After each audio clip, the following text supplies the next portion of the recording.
What is going on, guys? And welcome to the Wednesday night live stream. Sorry for the slight delay. YouTube wouldn't let me start the stream until I did a couple settings quickly. So hopefully everyone's having an excellent Wednesday. I got Reefing with O on the audio as well at the moment. Just on my Monday's video, I had a lot of people ask different questions around dosing, so I figured it'd be good to do a live stream about it. It's kind of a answer all these questions I've been seeing in the comments. I've tried to answer a bunch as we go, but it's always good to ask them in the stream as well. So how you doing today, Seymour? What's going on, Michael?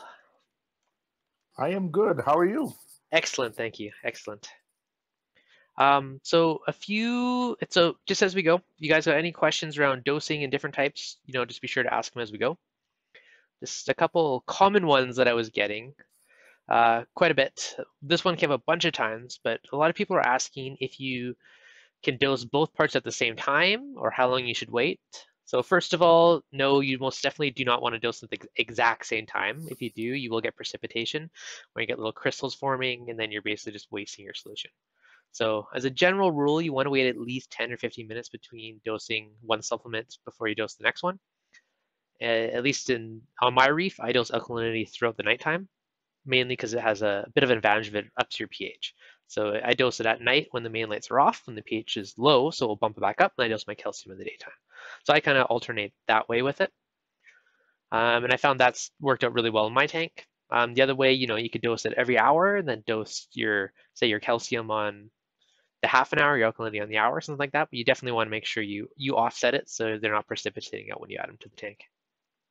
Do you also add your magnesium to your kind of dosing regimen, or do you handle that all at one time at once a month, or how do you Okay. do that? So that one's a bit random. So people always say two-part, but in reality, it is three-part. So your calcium, your alkalinity, and your magnesium. Now, on my large tank, I probably add it, I'd say once a month-ish. You get a little bit from your salt, and magnesium's one that will stay where it is for a long time, then eventually will start to drop. So you don't necessarily need to have that on a doser. If you do it and you dose it daily, I mean, you'll never have to worry about it. But I tend to just every few weeks, month or so, I just ended up dumping a bunch in. And it takes a lot to actually make an impact, so it doesn't seem to be too big of a deal. So if you have an extra doser, I mean, by all means, put it on there. But if you're doing it by hand, it's one you don't have to worry about quite as often. Now, another one that's come up quite a bit is leading into it is if you have to dose equal amounts of two-part. Uh, in general, it's a good idea to dose an equal amount of calcium alkalinity. Now, that being said, one of the advantages of using two-part is that you don't have to dose equal amounts. So on my tank, for instance, I always tend to dose 4 or 5 mils per day more alkalinity than I do calcium. That's just because what my tank demands. Now, if you're using something like kalkwasser or a calcium reactor or those type of things, you're going to be getting your balanced dose exactly. So if it's a little bit out of whack, you can't do much about it. Now, one caveat I want to throw out there, if your magnesium's out of whack, magnesium's kind of like the referee of your calcium alkalinity. And if it's out of whack, it's going to really throw off the balance of those two numbers. So you got to make sure your magnesium is in check before you worry about dosing unequal amounts of the other supplements. Reefugees, what's going on? Haley, Dradicate, Woody's Reef, Nasty Nemo. Just catching up on the comments. How are you guys? Salty Shack TV, welcome. Woody. So hopefully that kind of covered it. But yes, so you can most definitely dose unequal amounts. I mean, you don't want a bit of crazy swings, but you can tilt the scales a bit to whatever your taking is, providing your magnesium's within the proper range, which I keep mine around 1250 to 1350 type of thing, but 1200 to 1400, like that's probably the max you want to be somewhere in that range. How about you, Seymour? Is that about the same range as you target? Yeah, about 1350 and about 8. Mm-hmm. 1350 and about 8. I think 8 gives a few months ago when my alkalinity dropped, I realized that the corals, they looked really happy at 7. But I think there's something at 7 where, if you have a drop at 7, or you need to increase if you drop at 7, you're in 6, which then you're in dangerous territory. So I thought, even though corals look good at 7, it's kind of like you're sitting on the edge of something. So I try to keep it about 8, 8.5. That way, if there's a drop, it drops to 7, and I don't get into like the danger zone there. Excellent point you just brought up about with dropping down to a lower thing. So when you here, I'm just see if I can bit.ly that link and make it work. So if you are pushing the boundaries, if you have your, like 7 to 11 is really the range of alkalinity, right? If you're right on 7 or you're right at 11 and you push it too high over that, you can get yourself into trouble. Or if you're too low, you can also get into trouble. I mean, some of the salt mixes, like they're up to like 13 DKH, so I guess 7 to 14. But I always try and keep mine right about in the middle, like to your point. So about 8.5 is where I target for alkalinity. Just because if you have a bit of a swing, it's not going to be pushing it over the edge, right? It gives you a bit of like a safety buffer. Interesting point about salt mixes, because the method I'm running, the trite method, I don't do regular water changes, but when I do them, they usually are very large because I have an issue. So, for the last couple of weeks, I've been battling like high phosphates. I haven't seen any negative effects, of algae, but it's something I just want to get down. So I've had to do, I've done a series of maybe 35% water changes, and having a salt mix that is close to my parameters was, important. Imagine if every 2-3 days you're doing a 30% water change and you keep your alk at 8.5, but you're doing it with just like the extreme, which is the Red Sea Coral Pro, which, is like 12 DKH. That can cause some real swings. So I really, pay attention to what my salt mixes at. So, I use Tropic Marin, which is really expensive, but the one I'm trying now that just arrived actually is Fritz. Yep. Because it's about 8.5. So yeah, that's interesting about the salt mixes.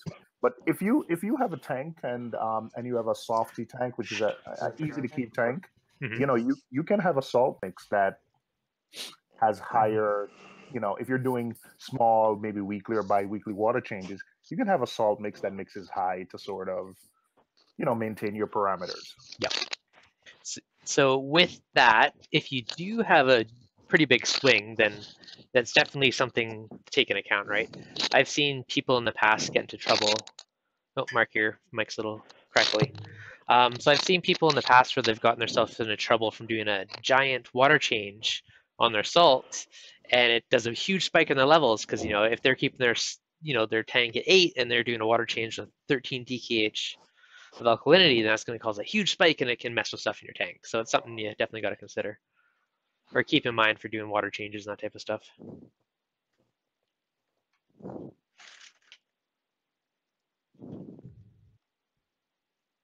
Oh, it's just gone dead quiet. Yeah, there we go. We're waiting for you. Yeah, I was just waiting to see with the crackling in the mic, but I think it's gone now. Perfect. Do you dose magnesium I'm daily? just looking at the stream, and your camera looks a bit funny. Yeah, it's clear now. I was messing with the settings as we're live. All right, no worries. This whole temporary computer thing. I actually ordered a new computer parts last night, so hopefully next week I'll actually be able to build and have a proper real computer again. Ooh, I'm excited. So when it comes to dosing, like I know a lot of people tend to try and avoid it. It's like I want to set up a tank, but I don't want to dose, whatever else. And I think dosing, if you can get down dosing, if you can nail down dosing, no matter what size of your tank, whether it's a nano, or a large one, if you can nail dosing, your hobby will change. And I can say that from experience from myself, because when I started actually dosing and no longer water changing and just concentrating on dosing and getting everything as stable as anything, I have seen a complete turnaround in my entire hobby. So it's not a big scary beast. It's it's one of the main things that you should really know anyway, of what your tank is doing, because we're not fish keepers, we're water keepers. And the fish do the rest. The fish sort themselves out. And if we keep our water absolutely perfect, then technically we don't really have to do anything for the fish, because the fish tank will generate its own food. So you don't even have to feed them, really. Makes it nice and easy. Yeah, exactly. So That's true. when it comes to dosing, it is something that I think everybody should look into. Sometimes, you know, it might be the case of, oh, well, you don't really need to, but if you can, do definitely. I think it's brilliant. I think, you know, whatever method you choose, whether it's 2-part, 3-part, you know, whether it's Triton, whether it's uh, balling method, you know, whatever one it, you know, calcium reactors, whichever road you go down, get it, understand it, nail it, love it. For it makes your life so much easier because honestly, like the hey Mark, can you just mute your mic when you're not talking? Like it's all staticky. Yeah, that bad. Okay. Yeah, so the biggest thing for corals is stability. And having a doser gets rid of all of the ups and downs of you forgetting it, not dosing at the same time, all that different stuff, right? So the more stable your tank is, the happier corals are and the happier you are because your tank looks good and your corals look good. Yeah. So, Yeah. And that's it. And that's the key to our hobby is stability. You know, like I said, we're not fish keepers, we're not coral keepers, we're water keepers.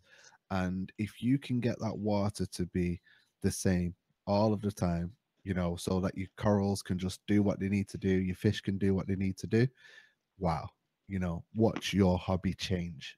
Simple as that. I think I saw the guy from Worldwide Corals. He said you know, lighting, you know, you might have lighting that is not the optimal for the coral, but as long as it's steady, the coral will adapt and will grow. And I think it's the same thing with water parameters. You know, if your water parameters are stable, the corals will adapt and will grow. It's just that the stability is key. It's keeping it stable.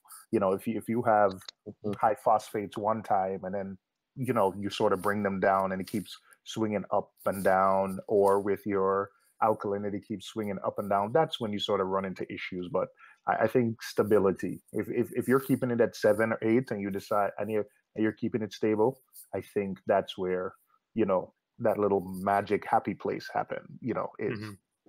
Well, if you think about it, you know, we're taking animals from all different parts of the world and sticking them in the same box. You know, that's like taking somebody that speaks Chinese, taking somebody that speaks English, taking that somebody that speaks Russian, and throw them all in the same room and expect them to just be able to communicate. You know what I mean? In a way, but eventually, you know, they will adapt and they will all start to understand each other. And that's sort of like the same thing with the corals and stuff, where, you know, they're all coming from different climates, different water conditions, you know, blah, blah, blah, and all being thrown in the same box. So they do adapt, you know, but you can't move the goalposts all the time. You know what I mean? So if you're gonna, you know, if you can get that stability, the goalposts stay in the same place all the time, and everybody gets used to it. But if you keep moving the goalpost by being unstable, it's just going to be, you know, the fish are going to be like, oh, what's happening today? You know, corals are going to be like, what's happening today? And during that period of time of, you know, corals thinking, you know, is it going to be the same today? Is it going to be the same tomorrow? They're going to be just concentrating on surviving rather than growing. You know what I mean? So I think dosing is again, whatever method you choose is a really good way of running a tank, because it gives you the understanding of as well of how your tank's running. It gives you a good understanding of your tank. You know, when your corals decide that they want to have a growth spurt and all of a sudden your alkalinity drops, you know, you're never going to notice that, or you're never going to realize that with water changes. Because, you know, if you're somebody that just does a weekly or fortnightly water change and that's it, you know, you don't test or anything like that, you just water change for the sake of water changing, then you never truly understand your tank. You know what I mean? So I mean, you can get away with that on a small tank because it's not too expensive to do it, right? I mean, a 5-gallon water change a week on your 30-gallon or less tank probably isn't a big deal. But if you go to a large tank, it doesn't become feasible anymore. So it's not always about cost, though, is it? You know, it's more about stability. You know, it is more about that stable thing, and like where people that do fortnightly water changes, people that do monthly water changes, you're never getting that stability, because even though your nutrient levels might not be going through the roof or whatever, depending on what your stock levels are and stuff, like what Seymour was saying then, your alkalinity can go from one point to another and then go back to that point. So like say, you are running at 8 and you drop down to 7 over that 2-week period. And then you're back up to 8 again when you do your water change, and then you're back down to 7, and you're back up to 8, and then you're back down to 7. It's it's too well. And then what happens is when life gets in the way and you've missed that schedule, when you're on the monthly schedule or the 2-week schedule for when life happens and you miss a week, then that stuff really then that stuff really gets you into issues. Monthly water change, that can work when the corals are small, but if they're bigger and you miss that water change, then if you have SPS, that's a big, and we all know how 1 week turns into 2, turns into something, and it's sort of like, you miss 2 weeks and, it drops even lower. Let's say you keep it at 8 and you miss your monthly water change and it goes down to 6. Then when you do a bigger water change to bring it back up, you go from 5 or 6 back to 9. That's a big swing. On 2 quick questions in the thing. In the chat, someone's asking about the dose. I do have an Apex dose on my tank as well as the Jabo one. And they're also asking about trace element. So I dose the Red Sea coral colors as well as I have Miracle Mud in there. So that's what I'm doing currently for trace elements. And someone else is also mentioning about Mark was just mentioning ATO and the doser do a lot for making reefing better and easier. 100%. And auto top off is I guess you're dosing water, but that is definitely one of the most important things you should have, because salinity swings are just gonna annoy everything in your tank if it's going up and down, up and down. That's like one of the main things you want to keep stable first of all, and then work on your dosing after that. I'm having that issue at the moment with my nano. Yeah. Because I don't have an auto top up on the nano. It's like I've drawn a black line on the glass, so I know when the water's drunk. But it's like I'll look at it and go, oh, it's not that far below it. I'll do it tomorrow. And then I'll look at it again and go, yeah, it is a little bit far below it, but it'd be right. I'll do it tomorrow. Yeah. So ATOs, honestly, I ran my first version of this reef tank for a year without an ATO. And I was manually topping up. And like what Seymour was saying then, it gets to the point where it'd be like, I'll do it tomorrow. I'll do it tomorrow. I'll do it tomorrow, And salinity swings are a big issue. You know what I mean? They're a big issue. And depending on how your tank's set up, they can swing quick and, you can lose stuff fast.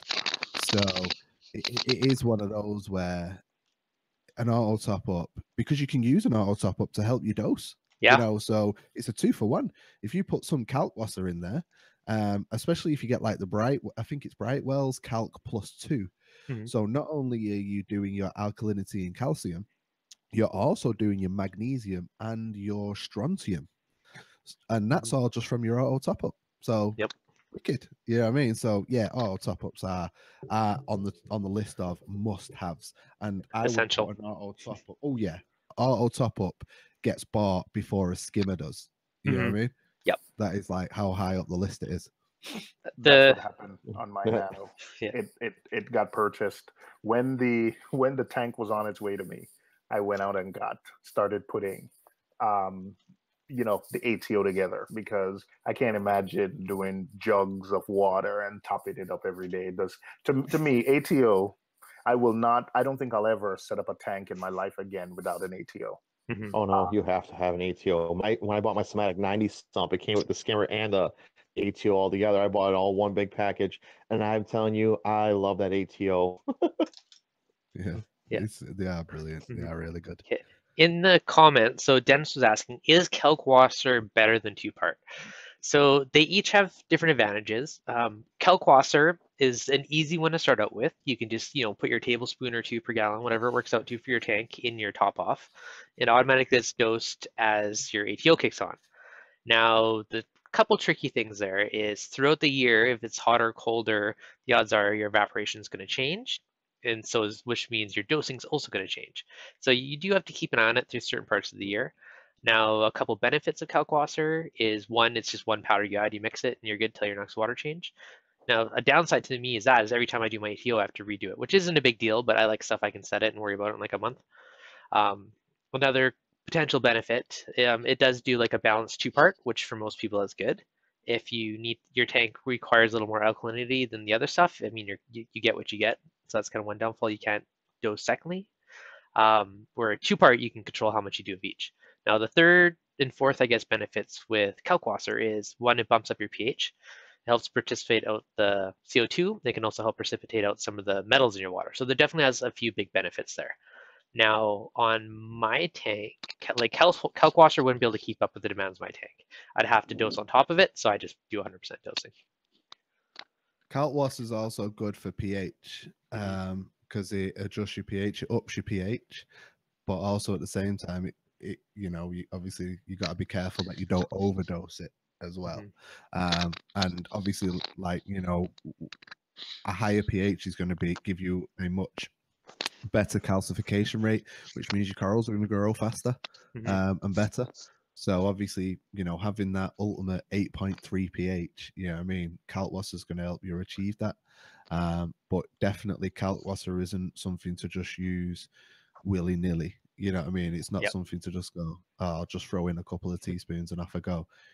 Definitely got to make sure you know exactly how much you're putting in, because like what Devin just said there is the amount you top up may frequently change depending on the temperature of the room and blah, blah, blah. So, you're going to be dosing more, less. So there is an element of instability there also. And two, I mean, another thing too, make sure you turn your auto top off if you do a water change, because then you might take out some water, all of a sudden your auto top off kicks in, you're just dumping in tons of kalkwasser. So I've done that so many times. Yeah. when you're acclimating a new fish, and then you think to yourself, "Why is my auto top up empty? Oh no!" Yep. Or you sell some coral or something, you take out a big scoop of water, also. Yeah, that's it. Yeah. Yeah. Somebody said something about all-in-one dosing. Have you ever used the Red Sea? Because you use Red Sea products, don't you? Is it the Red Sea? Is it ABC or something? Like the powdered form? I haven't used the powder. I just have a 500 ml bottle of each I'm going to use on the nano. I mean, once it runs out, I'll probably get the powder because it's likely cheaper. But for now, I'm starting with that. So my large tank, I have bulk supplements. So the little tank's the first one I'm actually going to try and stick with a single program for a bit and see if I notice any difference between that and just my bulk generic way of doing it. I'm curious. I found it really, really difficult running an all-in-one at one point because, if anything went out of whack, so say, for example, if my alkalinity was rising and my calcium and mag wasn't, I couldn't do anything because it was all in one. So I had to stop everything. So then if I stopped it so that the alkalinity fell, so did the calcium and the mag. Yep. So, I found it really, really difficult using an all-in-one product. In that instance, in that time. Now, obviously, if you can manage to get your tank in that spot where everything is just running true and smooth, then it's fine. But I have found the all-in-one types really, really difficult. I've not really run into any hurdles, so to speak, just yet, whilst using like Triton dosing, which is sort of an all-in-one, but it's broken into 4 different bottles. So there is actually scenarios out there where you can stop dosing, maybe like bottle 2, bottle 3, bottle whatever, and that will help you adjust any fluctuations in dosing. You know what I mean? Yep. No, definitely. Sorry, what's that one comment I just saw? I know while you look for that question, before I started doing Triton on my nano, I did dose kalkwasser from a dosing pump. I just put it in, the same way you made those Voss bottles with the bulkhead. I simply made one of those. I would change the kalkwasser every 2 weeks. Just put, 1/8 of a teaspoon, shake it up, wait for it to settle. Of course, you wouldn't put the dosing line to draw from the bottom. So you'd have it draw from a little higher, a couple inches off the bottom. But the first 7 months, I had my little nano tank up that I now run Triton on, I did kalkwasser on a dosing pump, and that worked fine.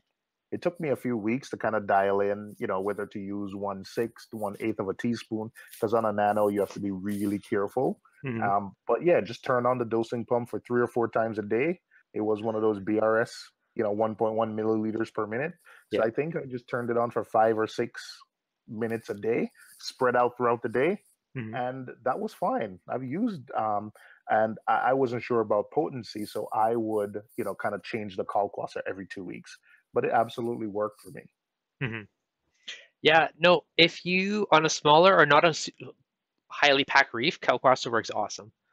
It's just on a large, you get a point where it might not be able to keep up, and you have to start supplementing other stuff. But it works, but it does work pretty well though. That's something as well that Seymour just pointed out as well. That if you are going to dose kalkwasser, then make sure that your dosing pump is lifted, an inch or 2 off the surface of whatever the container is, because it leaves like a powdery slurry in the bottom of your container, and you don't want to dose that into your tank.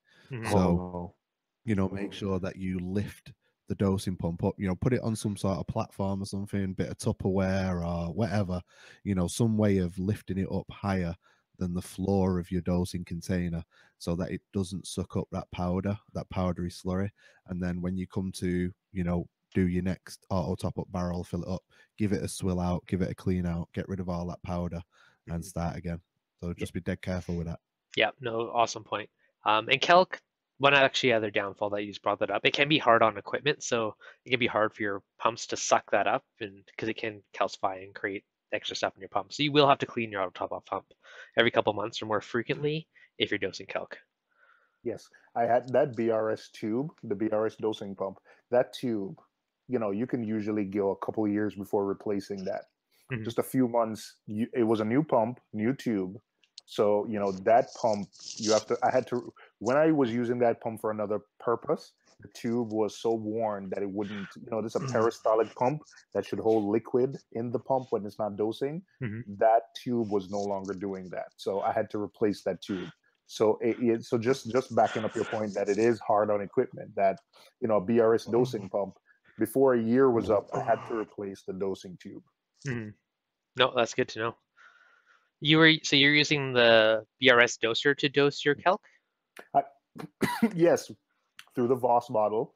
It was connected to like an Apex, one of the ports, and I would just turn it on once every 4 hours, and it would go slow and it would drip, and it worked well. Okay. Another thing that I did with kind of before one of my many experiments with kalkwasser, I made kind of a kalkwasser reactor. So I had a little pump, but it would mix it in the bottom, keep it fully saturated. So I can put a ton in there and not have to worry about it. But I pushed water into the kalkwasser reactor, and then I let that overflow out into the tank. So that way it wasn't hard on my pump. So that's another kind of way you can do it. I know Two Little Fishies makes a little one. It's basically like a little sprinkler thing inside that squirts it around and mixes it up whenever it doses, and then it takes the water from the top and flows it out. That's kind of another way you can kind of work around with like a mini reactor. And worked pretty well. Yeah, interesting.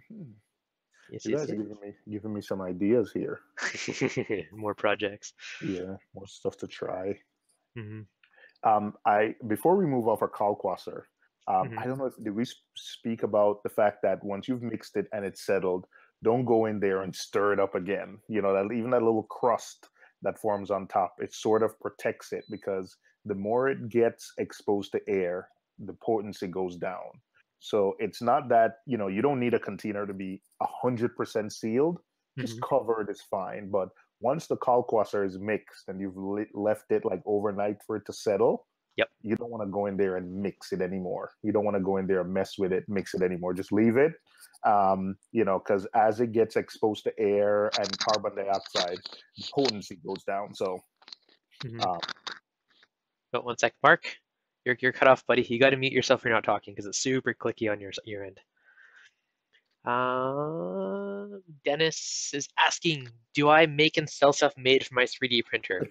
I have not yet. However, I have had so many people ask me that I'm considering it. A lot of people are asking too about the 3D triple or quadruple bottle Voss holder I made. I'll probably share the 3D file, and I may consider making a little package to sell if enough people want it, because I've been asked so many times, which will probably, I have no idea what, I got to figure out what it actually cost me in parts to make it, but probably everything but the Voss water bottles, just because I wouldn't want to worry about shipping the glass and you have to deal with it. So you'd have to buy your own bottles, but it'd probably be like the bulkheads, the acrylic tube, and the 3D printed holder and everything. So I'm considering that. I haven't decided yet, but I might. So maybe. Can I get one of those? Quite possibly. All right. All right. I'm actually I'm gonna try and make another one in like a week or so when I'm back in town, and then I'm gonna literally I ordered some more bulkheads and some parts. I just want to figure out exactly what it costs me to materials to build it first, and see if it's worth it. You know, I know we're going off, but it's interesting because of my LFS Manhattan Aquariums is one of the few LFSs that sell Triton. So, and because, there have been some issues with the containers leaking. So they're actually, a little bit like what you're saying, where they're considering like offering something where they possibly, it's just considering right now, there's nothing, but maybe selling dosing stuff so people can make ready-made dosing containers so they can get the Triton solutions out of the bottles quickly before they because those bottles are not they don't hold up to much beating. So it's just interesting that that's like a popular thing now, people making dosing containers. That's interesting. DC wants one.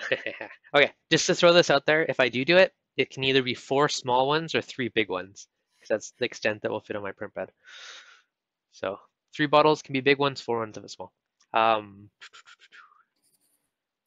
Another question people keep asking, what kind of drill bit do I use to drill the caps? I use a step drill bit. It's kind of a tiered one. You could probably just find the right size, but those make it easy because like a triangle, so you can just slowly make it bigger. So I found that to be easier. Another question. Sorry, go ahead. I was going to say the step bits are really good for sheet metal and thin plastics because it'll work its way out that hole. If you try to use a regular bit, you're going to find it's going to torque a lot on any kind of thin material. Yeah. I got mine for $10 on Amazon, and it's held up to making. And you could probably find them cheaper, but I got they're like $6 at Harbor Freight. Yep, I figured. I was just making a big order from Amazon, and I figured I would just throw it in. It's kind of, what Amazon Prime does to you. You tend to buy stuff from them that you don't need or buy at a higher price. But the stepper drill, I have the exact drill bit. Just like you said. I'm not sure who said that. Is that Mark or is that ReefDudes? Is that...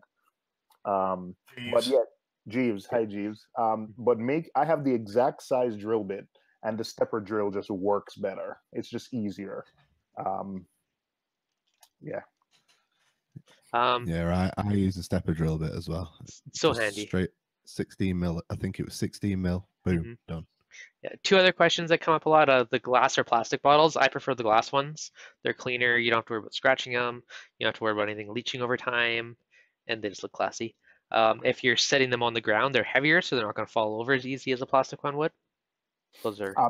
That's the reason I use the plastic ones, because the first time, so ReefDudes is the one that gave me the idea of doing the Voss bottles, and I actually followed his instructions, except I used plastic. So those 8 mil tall bottles, when the dosing containers, when the liquid get low in the bottom, just the weight of the dosing line was enough to tip my bottles over, and it ruined my dresser a little bit. So the glass bottles, 100%, I would say don't even attempt this if you're going to do it with the 800 ml plastic bottles, because it's so easy for them to tip over when the solutions get low. When they're full, you're fine. This gets too late. 2 other quick things for people making their own. Make sure you drill a small breather hole on the top. If your little bulkhead's too tight, it won't be able to breathe and it'll create a vacuum inside. So I always drill like super tiny drill bit, but just a tiny little hole just right beside the bulkhead, just so they can breathe and doesn't create a vacuum. I don't think I said that in my last video. I think I probably did in the original one somewhere, but just want to throw that out there if anyone's DIYing it. But so far I have them on my big tank for the trace elements. Now I have another set of my other ones for doing it. And I just picked up another random thing, a 1 mil graduated cylinder, so I can calibrate that Wi-Fi dosing pump to the tiny super precise end, and then we'll see how that goes. One last thing about these Voss bottles to people Mhm. in the US. I know sometimes when you look on eBay and Amazon, like they're really expensive, but in New York, in New York City, in the store in Long Island, I got my bottles for $1.99 when they were on That's good. sale, and the most I pay is $2.99 at Target. Like I don't even think it was on sale. So I know sometimes you'll see them on eBay or Amazon selling for up to 12, 13, maybe $15 For a per bottle? bottle. Sometimes, Ouch. yes. They're like Oh, 3 something, I think, at the store when I buy them yeah. at like a grocery store. Yes, I know Pelfrey. If you guys know Pelfrey, Yep. he had to drive around and get them from, I think, Walmart, and he got them pretty cheap. He got a set, but if you see them for, $10, $15, like, do not buy them. You can do a little more searching, check your Mhm. Walmart, check Target. I know in and around New York City, I know we can get them for $3 max. Mhm. I think I've Yeah. only ever bought. I have I keep them now. Whenever I see them, I keep them, but I think the most I've ever paid was $3. But you can have them for $1.99. So don't buy them for 15. Right now I'm looking on Amazon and I see for $12 free one day. That's from That's Amazon, crazy. but you can get them from because people use them for arts and craft. Like you just scratch off the name and they Mhm. make beautiful Oh, vases. They're the new used for arts and crafts, so they are in demand a lot. the new ones that yeah, I wouldn't pay more than $5. Like 4.99 is the most I could justify spending on it just because it'd be a cool bottle. But the new ones I found, I think it's only the 375, but they were flavored. I don't know. I don't talk about water. It was like orange and tangerine and something else. Anyways, it was a sticker. It was so easy to peel it off. I didn't need the razor blade to scrape it off like the original ones. So that was very convenient. Super quick that for the new ones. Yeah, they're yes. Yeah, because I've seen some people say, "Oh man, those are expensive." And I think the first one I bought, you know what? I got to be honest. My wife is the one that found them for me cheap because I think the first one I bought, I paid like $12. I did pay the premium price, Yeah, and she said, "What are you crazy?" And she for a found bottle them of for me water. cheap. Yeah, Yeah, that's fair. but yeah, you can have them for cheap. So don't let the sticker price, fool you. You can Hmm. just look around Target, Walmart, and you can get them, cheaper. Hmm. So awesome for DIY projects. You guys were talking about auto top-offs a few minutes ago. It's actually one of my projects for the next couple weeks. I'm going to make a DIY auto top-off, probably with like a dosing pump and like an optical sensor or something, little Arduino board. But I'm going to rig up something and build something probably in the next week or two. So that'll be By another. the sounds of what you just said, it's going to cost even more than if you were just doing No, it on top of. no, it'd still be cheap. Dosing pumps like $10. Optical sensors, 10 to 15 bucks. So 20, 25 bucks. Then a little Arduino board, 10 bucks. You can It'll go bet you it'll to be about 40 bucks to build it. It won't be bad at all. Versus like 150 for an optical sensor one. you can go to autotopup.com, autotopoff.com, and get like probably exactly what you described without a pump with float switches and everything for probably $40. Yeah, this will be optical and ultra precise. Huh? All right. Hey. Plus it'll be fun. Yeah, okay, I'm looking on the site. They're like 30 to 40 bucks on there. But yeah, I mean, I could build a float switch one for like 20 bucks, right? But I think, I don't know. I like optical, especially in a nano, because it'd be like, meh, done, top off, super precise. That'd be All right. because the smaller your tank, the more fluctuation of the float valve, right? That extra inch of water has a lot more impact on a 10 gallon than it does on a 50 gallon, right? So, You know what? You're absolutely right. And in fact, I put my Tunzi osmolator 3155 yep. on my Nano, Mm-hmm. and when I had it on the big tank, one of the things you can actually adjust the difference between the optical sensor and the backup float switch. Mm-hmm. And that's one thing I forgot to do when I did. And I actually was doing some maintenance on it last week, and I realized that, I maybe need to, so I need to put them. So there's maybe like a few millimeter difference between, the optical sensor and where it shuts off. So Mm-hmm. you actually want like very precise. So that's important with the on a Nano. So, okay. Quick vote. Should I build it with 2 optical sensors or a secondary for backup or use a float switch for the backup? Like Tunzi style one does. I personally like my favorite auto top up is the Tunzi, and Yep. a close second is the the Neptune Systems ATK. And the reason I like them is because there's separate technologies, sort of, the Neptune system has optical sensors. And if those fail, there is a physical float switch that prevents any water, no matter how much pressure the PMUP pushes, there's a physical float sensor that stops any water from being pushed. So it's not bad idea there. It's two different technologies. And the thing with the Tunzi is the optical eye. If it fails, then there is a float switch, which is a different technology. And then the third backup is you can actually change how long the pump is on before. So think by default is 10 minutes. So I think you can use jumpers and change that and say, oh, only do it for 5 minutes. Or actually, I'm sorry, what you can change the time, but what you can do is you can change the flow rate. So let's say by default, it can pump 10 gallons in 10 minutes. You can actually turn it down so it only pumps 2 or 3 gallons in 10 minutes. So the fact that the Tunzi has 3 different technologies working for it and the ATK has 2 different, I think if you're going to build it yourself, I would just try to get 2 different technologies. So let's say, what's your vote? Do you want a little float bobber, or should I do just a float switch to kill power turned off? Float switch to kill power is what I would do. Okay, done. I probably have all the parts already, so done. I have so many projects. But I've actually built one in the past that used dual optical sensors on one of my nanos like a few years back. I thought about reusing it, but I think I'm going to make a brand new one just from scratch, just for the sake of making a tutorial on it. But optical water bucket. So I don't know. I think it'll be fun. Probably in like 2 weeks from now, I'll build one. But it should be a good little project. If you can add a third, do one for the bucket, so bucket can tell you when it's low or needs refilling.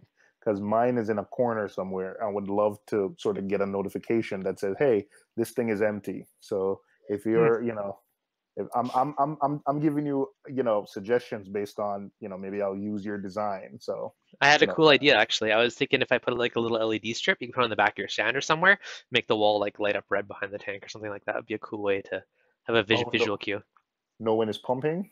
Or no, just when it's low, like if it runs low or something. Like have a switch at the bottom, and then pops on and like lights the wall behind the tank, glows it red or something. Something subtle. That. All right. I'm putting first in the chat. That means I got first dibs on. I call shotgun.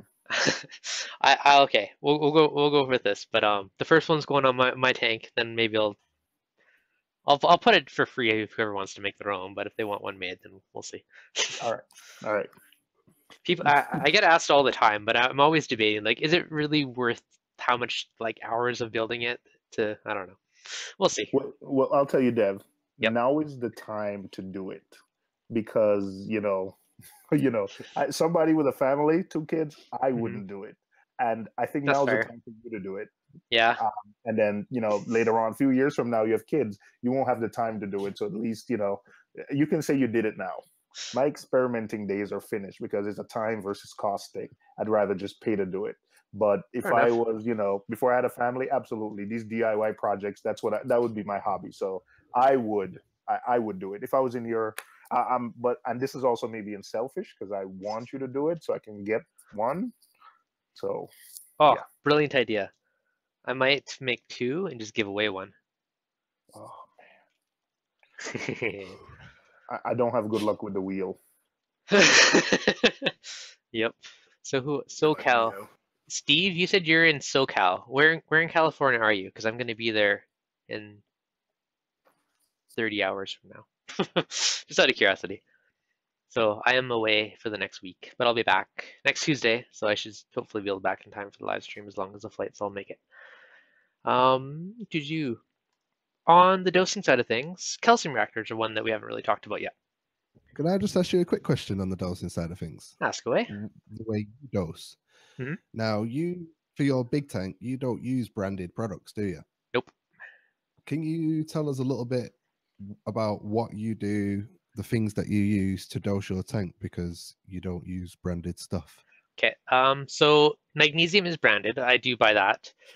For the calcium alkalinity, I have bulk stuff. So it's literally from like a buddy that worked industrial up north. He got me like 50-pound bag of like calcium hydroxide or calcium chloride, sorry, and sodium carbonate or bicarbonate, whatever one it is.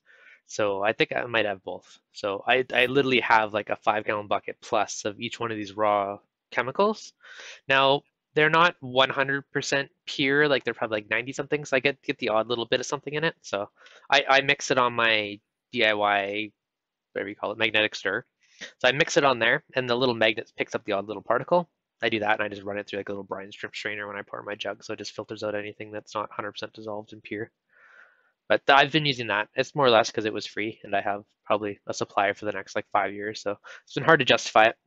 On the Nano, I'm trying to use the Red Sea stuff, so I'm going to use that for my dosing, just because I really want to see if there's a difference between the DIY stuff versus that. So are you using one type of thing for your alkalinity, like, you know, like is it sodium bicarbonate? Yep. Are you just using one type, or are you using multiple types to buffer your alkalinity? Nope, just one type. I do have like a container of, I believe it's, I never remember if it's bicarbonate or carbonate. The one that doesn't spike your pH, I have that one if I ever need to do a big adjustment. But for my regular dosing, I do the one that gives you a little bit of a pH boost. And I dose that just at nighttime. Okay, so you use soda ash for soda ash is the one that spikes pH, and then you use the bicarbonate for big adjustments. Yeah. Okay. All right. Yeah, so that's worked well for me. I mean, ideally, I used to dose like I'd say every hour I do a dose. I do like a dose of alkalinity, and on the half an hour I do a dose of calcium. But just because I was trying to keep my pH higher, then I just dose the alkalinity from like 10 at night to 9 in the morning or whatever it is. And then the opposite time of that, I dose my calcium throughout the day.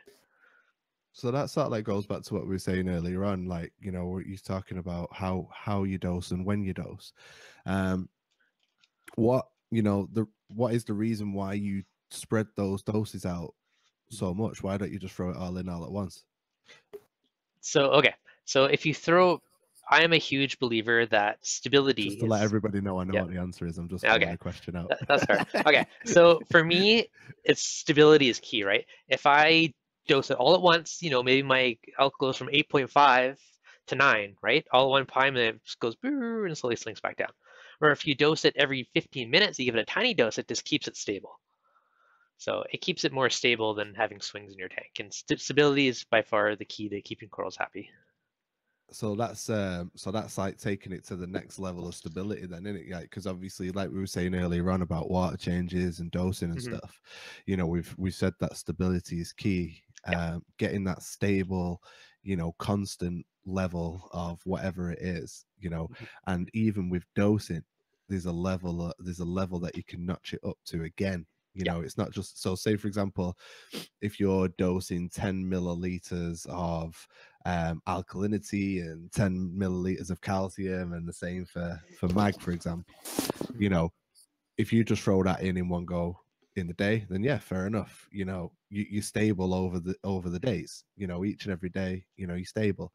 But then if you split that dose into multiple hours of the day, then you're even more stable. Again, the stability factors there. Again, it's a bit like the difference between doing a water change once a week to doing a water change every fortnight. You know what I mean? So that's something as well, which is great about dosing, and also automating your dosing by using a dosing pump, because you haven't really spoke about dosing pumps. Using a dosing pump, because again, a dosing pump for me really changed my hobby. Really made my life a lot easier, and choosing the right one as well. I've found as well is a big factor. So I have three different dosing pumps. I mean, different price ranges, each have their own perks. I have the Jabo one, which is, you're not accurate on the precise doses, but on bigger doses, I mean, it's close enough. So, I mean, on that one, if you're doing, your 10, 50 mils of calcium alkalinity, not a big deal. If you're trying to do you can't do like a fraction of a milliliter, right? It's not that precise, but for like a milliliter, I mean, you're close enough. I use that one right now to dose my trace elements. Then I have on the higher end of the scale, I have the Neptune dose, which does ultra precise, but then I'm just using that for large doses. It's kind of ironic, but I use that for my calcium alkalinity. Now, the big benefit of that, assuming you already have an Apex, is that it's really super easy to program, and it'll break up your doses. So I think it doses alkalinity like every 20 minutes throughout the night. It's either 15 or 20 minutes. It does all these tons of little tiny doses. So it really keeps it super stable in that aspect. Now on the other side, I have the CoralBox Wi-Fi dosing pump. That's the newest one I put on the Nano. Now that one, A couple people are asking how it is about the calibration. I haven't used it at a low dose yet. I was using it on the bigger tank when I was playing with it. I did just pick up this little graduated cylinder that goes up to 1 mil, so I'm going to recalibrate it to 1 millimeter. Then I can try playing with it to see how it works with like the tiny doses. So yeah, so someone was just saying the Jabo you can calibrate to 0.5 mil, and I think the Coral Box same thing was like a fraction of a mil. But my previous graduated cylinder was only 5 or 10 mils, so it was hard to say super precise. So I'm hoping with this guy I'll actually be able to figure it out more precisely when I get it set back up.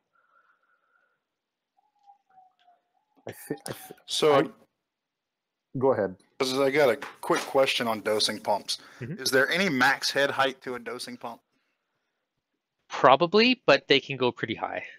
Okay, so I mean, I'm looking at setting up my dosing pump tonight or tomorrow actually for my Nano, and the pump is going to be, I don't know, about 2 feet below the tank. It shouldn't be a problem, right? No, that's no big deal. Like I've seen people run them like 15-foot vertically, then up to like 6 feet. I've seen some pretty crazy runs, and people like, depending on the pump, like I know the dose, for instance, people have them in like a different floor and use it to like do a slow automatic water change. So there can be some pretty decent sized ones there. Right. All right. So my second question then is, and this is an opinion, so I don't have to dose a lot on that Nano, but I will be adding some more stuff, and I just added my first SPS. But still, I mean, it's only averaging out to where I would need 3 milliliter or 6 milliliters every other day. Should I just set it to 6 mils every other day, or should I do 3 mils a day? Because I'm using the Jabo, so it's not that accurate. I don't want to do a small. I would do every 8 hours. I'd just do 1 mil, and then it's even. Okay. Yeah. So the Jabo is accurate enough for that, though? Yep, it will be. Okay. I mean, it might be a smidge off, but if you're only doing a mil at a time, it's not going to be a huge swing. And if it was a smidge high, then maybe bump it up to every 9 hours to compensate or something, right?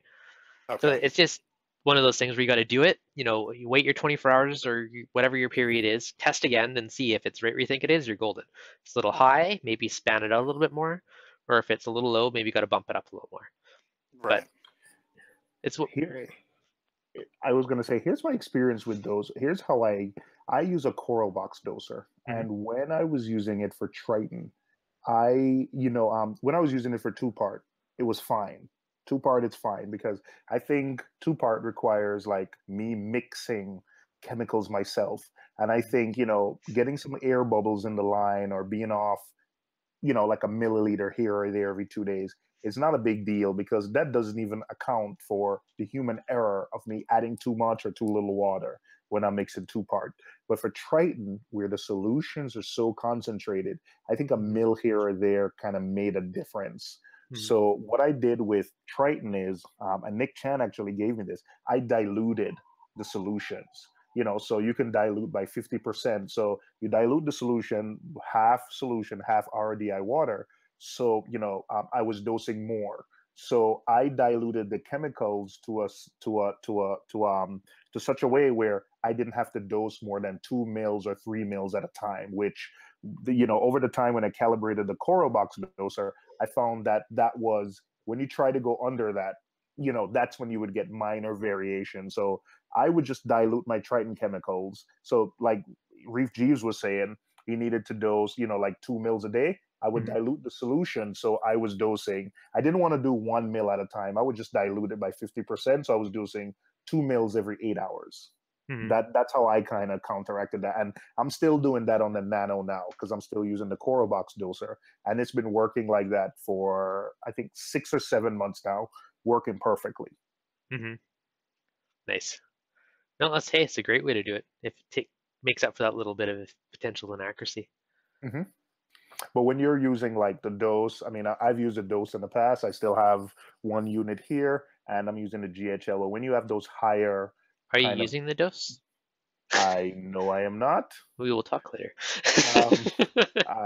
When you're using the dose on like the GHL with the stepper motors, those, I mean, I've tested the dose and it's accurate. I think I've dosed 0.2 mils at a time and it was accurate. So the higher quality dosing pumps, you can do, 0.1 mil. and you can be confident that it's accurate. So, but the Jabo, I think, maybe it's because it doesn't have a stepper motor. I'm really reaching. I'm acting like I know the technology well, but I think because the You're motors right, are a little bit cheaper, it doesn't, it can't be accurate to those small increments. So, but yeah, I like my GHL and I like the dose. It's just that I'm tight for space. So the dose, it couldn't fit. The GHL is so flat, I can actually slide it, right on top of my little cabinet in the Red Sea Reefer. But the dose just took up so much space. So, but my plan is to keep it. My plan right now, as of this minute, is to keep it for like a next build. But my mind can be changed. Fair enough.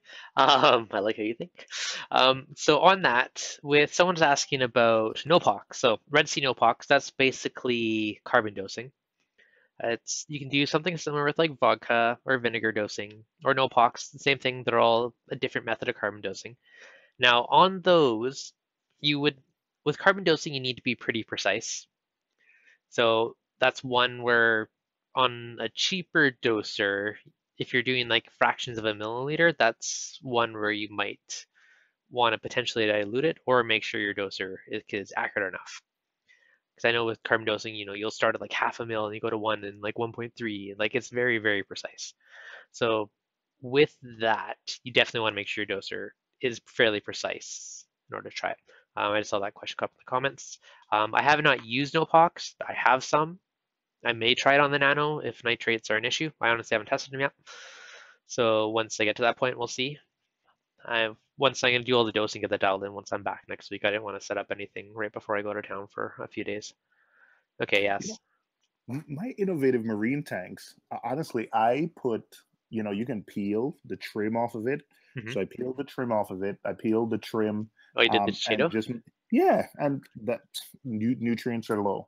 Sent off a Triton test, negative below it. Nice. Yes, I think Dave's Reefing Addiction. I have 2 nanos. Dave's Reefing Addiction built me some lights.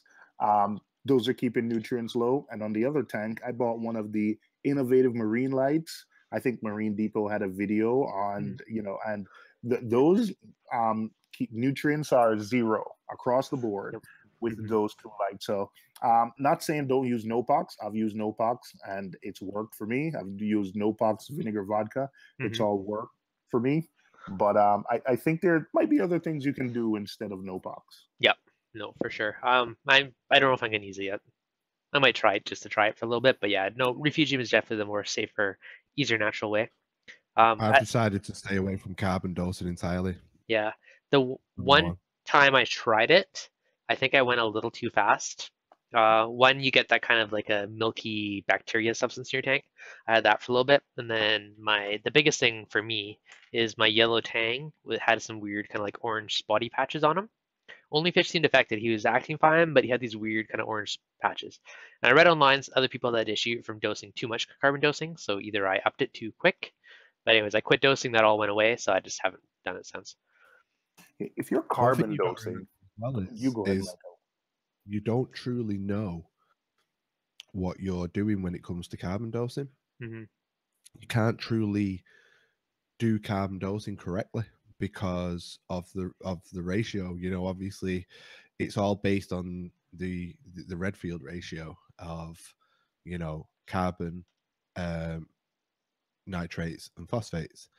Now nitrates and phosphates you can read, carbon you can't, and it's a ratio in its entirety. But what people have been doing is just sacking carbon off and just we can't test for it our thingy, so it doesn't matter. And the ratio, which is 106 to 14 to 1, gets changed to 14 to 1, and the 106 gets forgotten because nobody can test for it. Now, if you overdose carbon, you can have big issues in your system, and carbon can come from all sorts of different locations as well, not just your carbon dosing. Carbon is present in your system in general. So when you're carbon dosing, if you overdose it, then you could cause yourself an issue. And also, well, it's a bit like smack, where you can't just stop. Yeah. You know, you got to wean your tank off it. You know, you got to release that addiction. So, you know, if you get to a nice level where you think, oh, I'm happy now, boom, I'm going to stop. You could have issue again. Yeah. So carbon dosing for me is last in the list of things to do when it comes to nutrient, you know, reduction. I've had experience with potentially overdosing carbon. Can't prove it because I can't measure carbon, but yeah, for me, it's one of those where it's definitely last on the list to use, and I wouldn't want to carbon dose ever again. Yeah, and it's one of those things where, you know, as we're on the live stream, sometimes, you know, you see people ask for help with how do I do this, and yes, how do I reduce nitrates and phosphates, and you can use carbon dosing to reduce it, but I know it's a cliche because we've said it or we've heard people say it a lot of times before, but if you don't get to the heart of the problem of why you had high nitrates or phosphates in the first place, then you're basically going to be addicted to the carbon dosing to keep the nutrients low. So it's going to be an ongoing thing. So, I mean, I've done it and it's worked well in the past, and I don't think it's something I would do again. You're just putting a plaster over it, or as you guys say, a Band-Aid. Yeah, that's it. That's all you're doing. And it, like with most things, and you know, everything interlocks really. You know, the subject of the thing of dosing. You know, everything interlocks and intermingles if you think about it, because you know you're doing things with the water, you know, to make sure that everything runs tickety boo. So you're dosing products into the tank to make sure that everything's stable and where it should be. So you're managing the water that way, but there's two sides of the coin. You know, there's putting all of the good stuff in, but you also need to take the bad stuff out. But in essence, you won't need to take as much of the bad stuff out if you're not putting it in the first place, you know, because what goes in must come out. You know what I'm saying?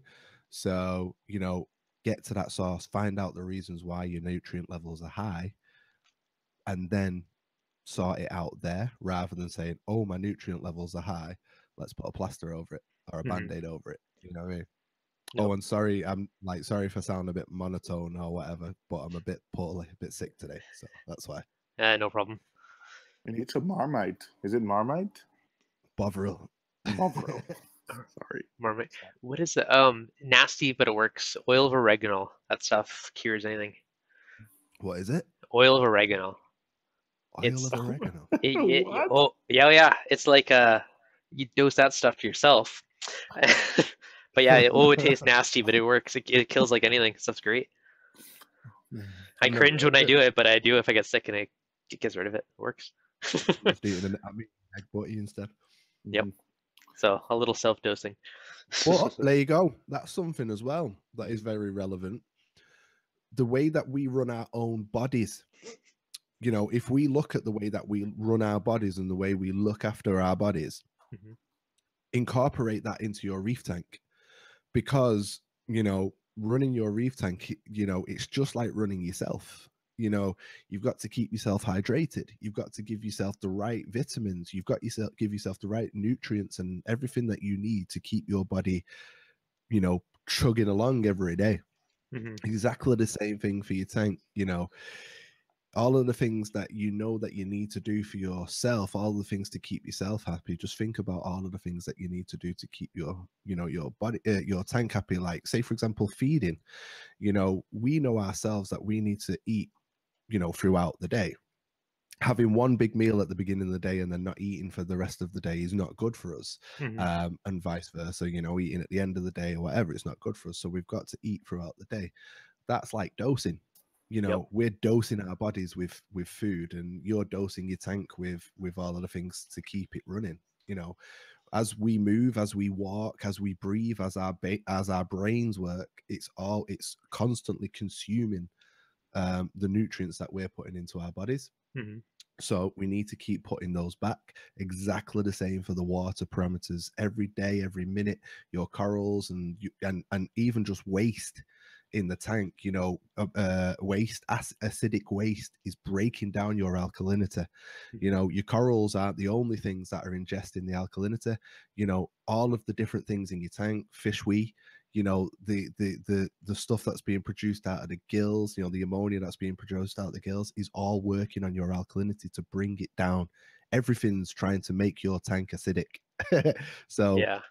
you know, that's what it's all about. So just getting that. So, you know, if you think about it that way, you know, think of the things that you wouldn't want to do to yourself, don't do them to your tank. You know what I mean? Yep, exactly. Got to keep it healthy. Mm-hmm. Ed's laughing. Ed's gonna go carbon dose himself. ReefDudes, should I dose coffee during the day? Dose yourself coffee, but not the reef tank. Although you never know. Honestly, I've seen people dosing like vitamin C and all kinds of random stuff to your tank. So not recommending it, but you never know. Vitamin Yeah, C is a really good one for dosing your tank. never done it. Ted, you do it? Yeah. Really? Interesting. Really? I do it with a product. Human vitamins or special reef so product? I'm part doing it, but I have actually been looking into doing it, you know, like how you're doing with your calcium and your alkalinity with powdered I forgot its name. But you can buy basically in a powdered form. It's not called vitamin C, it's called something else. Citrus. There is actually a ratio on Google now of how much to dose, you know, what the equations are and stuff like that on vitamin C. And vitamin C is supposed to be very, very beneficial, not only to your corals, but also to your fish, just like it is to us. You know, vitamin C is very beneficial to us. And it is to the tank supposedly as well. So being able to dose that in, again, it's a bit of a crapshoot because we're not fully 100% sure, because it's not a branded product saying put this amount in. But you know, as you know yourself, Dev, you're not using a branded product that says, hey, dose this amount at this time, blah blah blah, and you're good. So but it's all about feeling it out, but a few people have already felt it out. Yep. So even on that, like with, okay, two things that just brought up to my mind. When you're dosing, regardless what the label says, that's not every tank's the same, right? I mean, if it says dose this much for this many gallons, if a tank packed full of hard corals or a tank full of softies are going to take very different consumptions. So it's a lot of them just tell you dosing by per gallon or by fish load or by whatever, right? When that's really not the best way to do it. It's just kind of like a rough guess of a starting point. Whatever you do, you really got to test it and then see where you're at to kind of figure out where you actually need to dose, or start slow and work your way up. You know, if it says dose 10 mils, maybe start with 5, then see if there's any effect. If there's no negative effect, okay, next time you do it, maybe dose 6 or 7. But like, ease yourself into it and don't just blindly dose. That's why I think dosing is great for understanding your tank, because when you're doing that, and that's the way that you do it with Triton, is they recommend something like 2 milliliters per 100 liters or something, I think it is, of tank volume to start off with.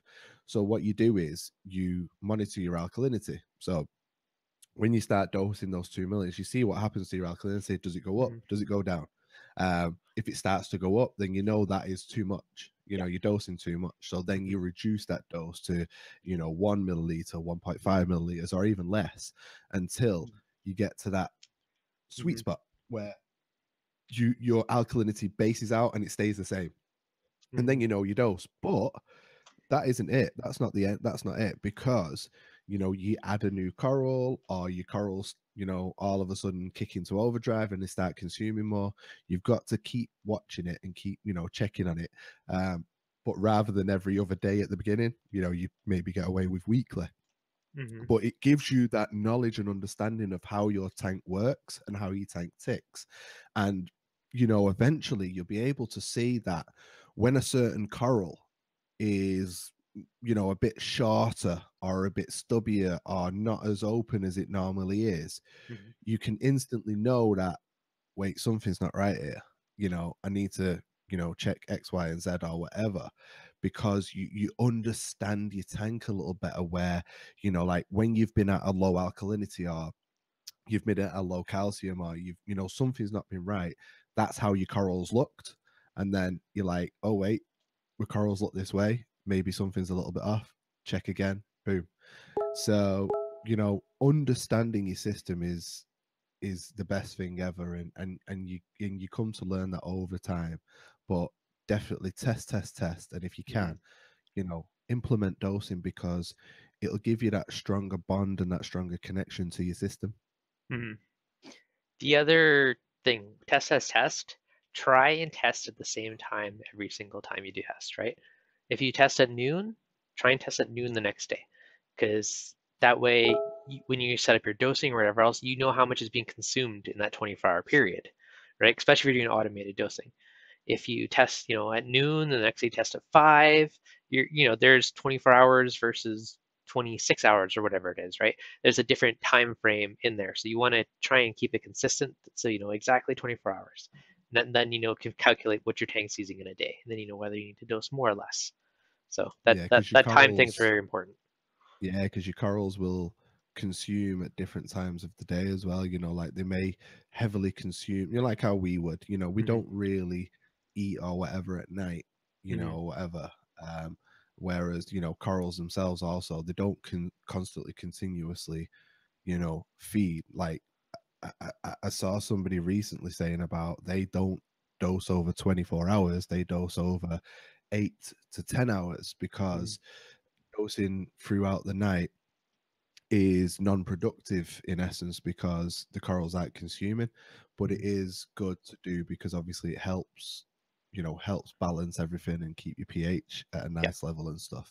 But yeah, you know, testing at the exact same time every time you test will give you a better understanding of what your corals and your tank is doing, because, you know, throughout the day they do different things. You know, it might be the case of when you tested this time, in the next hour or so they're going to go to town, you know, it's going to be a big feast or whatever, and that would have normally been when you test. So you've got an inaccurate reading. No, exactly. Do I make my own reef supplements? You don't really make them, you're just mixing them, right? I mean, if any of the bulk DIY powder stuff, you're just taking the powder and you're mixing with RODI water. So it's literally just mixing this many grams for this many milliliters. So I mean, that's the extent of making it. Super easy to do. If you guys do dry supplements, bulk stuff, way cheaper than the liquid stuff, because you're not paying to ship the water weight, which is half the reason the liquid ones cost more. So it's pretty easy to do. Just kitchen scale and then just something to mix it in. So that's the way I've done it for a long time. So needs to test the ocean, see what it does at times. The ocean's very consistent. They have done that, and I mean, there's different parts of the ocean. I don't know if it was Randy Holmes or somewhere, but I read an article and they're showing all the different stats of where they tested all the calcium and alkaline pH at different parts of the ocean. Tank. I'm doing the ESV bionic for my new nano, only because, you know, other two tanks are on Triton, and I figured, you know, it's worth doing something a little bit different for this nano challenge tank. So I haven't used ESV bionic in years, so I decided to try it. But it's like any other two-part alkalinity, calcium, and then there's a separate, you know, it's sold separately, magnesium supplement. But my plan is to use water changes to kind of maintain magnesium. But, you know, just wanted to, I know we mentioned bulk, two-part, and Red Sea, but I just want to mention that, you know, there's other, and Triton, but, you know, there's other two-part manufacturers out there too. No, exactly. And I mean, honestly, the only difference in a lot of them, especially if you're buying the bulk, aka the raw chemical, because all it is a raw chemical, right? It's calcium chloride, sodium carbonate, bicarbonate, soda ash. Like it's just the raw chemical. The only difference in a lot of them is, okay, this one's 99% pure, this one's 97% pure. Like, in my opinion, I think a lot of them are fairly similar. I mean, you'd have to get some crazy lab testing to do it, but it's essentially the raw chemical that you're dosing. So. Triton are doing their own salt now. And basically what they do is they provide you with the individual bits that go into the salt. So rather than just giving you a bucket of salt, because buckets of salt have their levels of inconsistency, because, you know, imagine it this way. Imagine you've got a jar of marbles, and in that jar of marbles, on top, you will have a load of peanuts, right? So, you know, you shake it all about and whatever else, you know, and what may happen is the peanuts are smaller than the marbles and they may fall through to the bottom. So when you try to, you know, scoop out peanuts, realistically, you're scooping out marbles. Do you understand what I mean? Yeah. So when it comes down to actually, you know, mixing your salt, there may be a level of inconsistency because, for example, some of the magnesium or the majority of the magnesium, for example, may be at the bottom of the barrel, whereas, you know, the calcium and stuff may be nearer the top. So you may be, you know, putting inconsistent amounts of, you know, the different things. Whereas what Triton do, they give you the, you know, the calcium and the mag and stuff in individual sachets, should we say, and then they give you the measurements to say, right, you know, put this amount of this in your water, put this amount of the other in your water, put this amount of that in your water, bish bash bush. You know for a fact you've got the right amount of magnesium, the right amount of calcium, the right amount of alkalinity, and you can also, you know, they also give you, I think, a liquid form of trace elements which you can put in, you know, by the milliliter, and then boom, you know that salt mix is spot on perfect. So I thought that was a really, really good idea. That is a good way to do it. Yeah. Obviously, a lot of people will instantly say, "What messing about with that crap? It's too much. That's too much hassle." You know what I mean? I understand, but again, like it was a bit like, you know, the subject of my live stream on Friday when it comes down to quarantine. You know, people, you know, bang on about, you know, getting the water right, or, you know, water changing, you know, they're very regimented with the water changing and stuff, but, and the same with quarantine. People bang on all the time, you know, when people see me add a fish to my tank, did you quarantine that fish?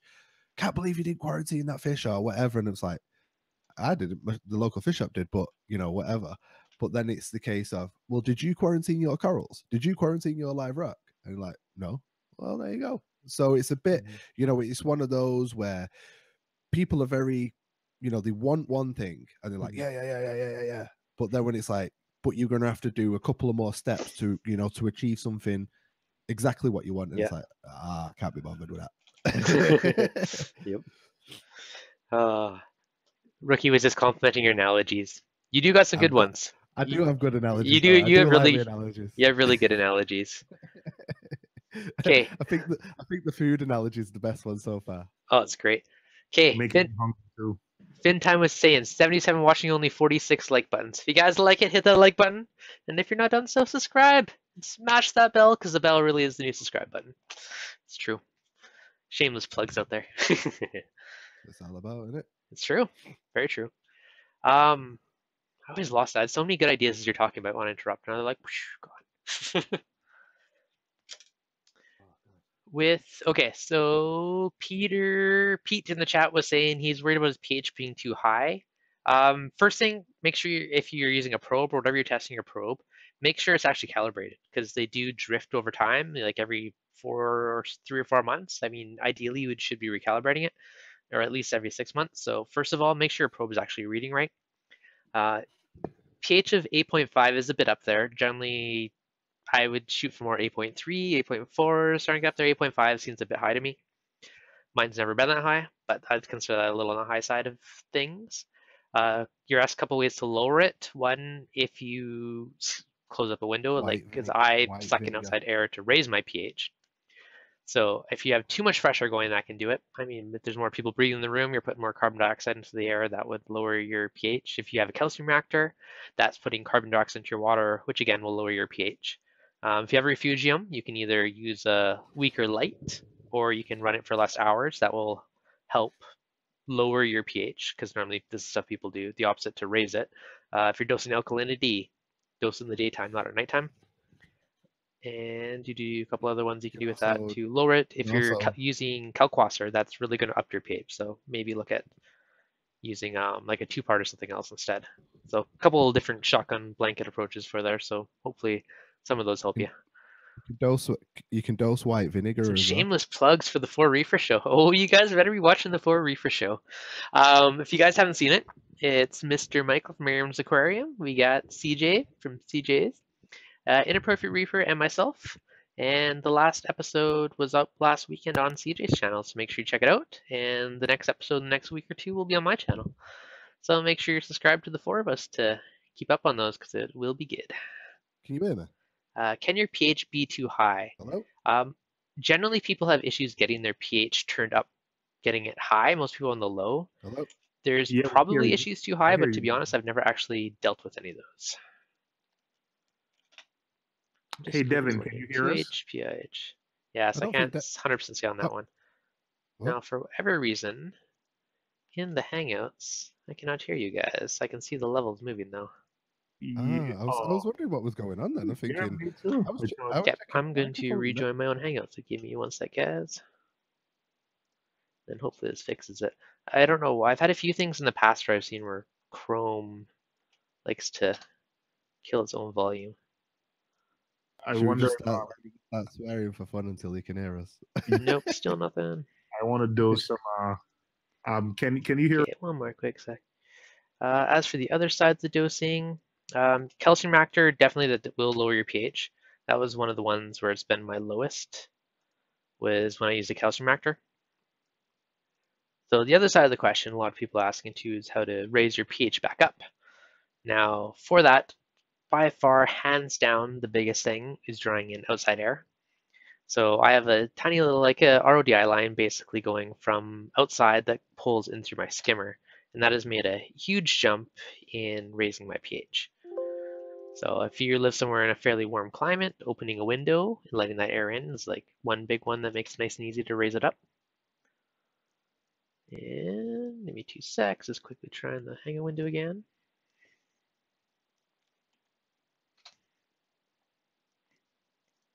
Are we out? There we go. We're back. What's going on, guys? Hey, how you doing? We're back. Opening a window, letting that air in. Oh, we were just talking about food. It doesn't matter. That's all good. I was also trying to say when you was talking about the pH thing, you can dose white vinegar as well.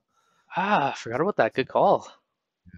So if you dose a couple of teaspoons or whatever, depending on your tank size, a bit of white vinegar, that'll pull your pH down. But again, it's well, it might not be a temporary fix. It might be a permanent one. Who knows? No, very true. And with kalkwasser, a lot of people will dose vinegar in there to try and sneak more kalkwasser to dissolve in it. So it's another little tip that some do when they're pushing it for the kalkwasser. But yeah. They could. Good job we didn't say anything. I was just about to say. We were talking about jerk chicken and fish. Sorry, Dev. We thought we were offline. Chicken and fish. Sounds delicious. Yep. Hopefully that helps, Pete, and you're most welcome. Hopefully one of those will work out for you. Ooh. So, sorry, I've just forgot what I was going to say. Lost it. I know it happens. jerk chicken and fish. You guys are making me hungry. It seems to be a live stream thing. You're not helping, Dev. You're supposed. Oh man. Well, I've got no chance of getting anything like that now. It's past midnight for me. Uh-oh. So wait, no chance. What? Stores aren't open late in Manchester? Because there's a 24-hour jerk spot here in Brooklyn. Yeah, but come on. Oh, you live in the city that never sleeps. Mhm. I live in the city that takes naps. I'll break in for tea time. That's it. We got Yeah. a break for tea time. We've got to have our tea and crumpets, otherwise we get very cheesed off. Yep, nice. Okay. Pico Colo 372 is saying he's a pH of 7.9, 8.2, and that's because of cyanobacteria. So cyano will eat up a lot of your oxygen, so that will lower your pH. I wouldn't recommend using cyano to lower it though, but there's a bit of a side effect. Yeah, I think he's called if it's 7.9 to 8.2. That's fine, that range though. Yeah, I think that's a bit of a fluctuation, that though. I mean, that's swing. how it fluctuates though from day to If night. it's 7.9 to 8.2, it's a big swing. If it was 7.9 to 8, then yeah, but 7.9 to 8.2, it's a big swing. So, okay, two thoughts on this one. One, big swings can actually have some kind of correlation with cyano and some other stuff in your tank. So that might be related. But two, pH is something that you don't really want to start that battle of trying to chase it. But doing stuff like refugium at nighttime or dosing your elk at night will balance it out. So just throw that out there. Don't chase pH, but there's little things you can do to tweak it. Okay, sorry, go ahead, Seymour, cut you off. No, I was going to say my pH goes between 7 point, like Michael just, had me a little bit thinking, because mine goes between 7.8 and 8 every day, 7.8 at night to 8.03 during the day. 8.3 or 8.03? 8.03. Okay, I have to go look at mine now. I'm curious. I'm going to have to go and have a look at my Senai now to see what my Senai is saying. Well, I have a... See, the thing is, I've just noticed something as well. I've been using a pH probe because I'm very interested in pH. pH is something that's, very much ignored once you've gone through like your initial cycle. But pH really does fascinate me because it's a major factor. Your pH is off, your whole tank's off. Yeah. So 8.1, 8.14 is kind of my last 24 hours. All right. Okay. Yeah. Yeah, I like the stats too. Yes, I'm gonna have a look at mine when I connect my Senai now. But yeah, I'm very interested in pH. So I run a constant pH monitor, which I calibrate. I can't remember how long ago it was calibrated now, but I was getting readings of 8.3 to 8.4. So I was only ever getting that fluctuation of 8.3 to 8.4. Now, since adding the Senai, and I've messaged Senai about this, saying like how accurate are these Senais, and obviously they've said that they're all calibrated in a lab against a a highly sensitive piece of equipment, which is fair enough.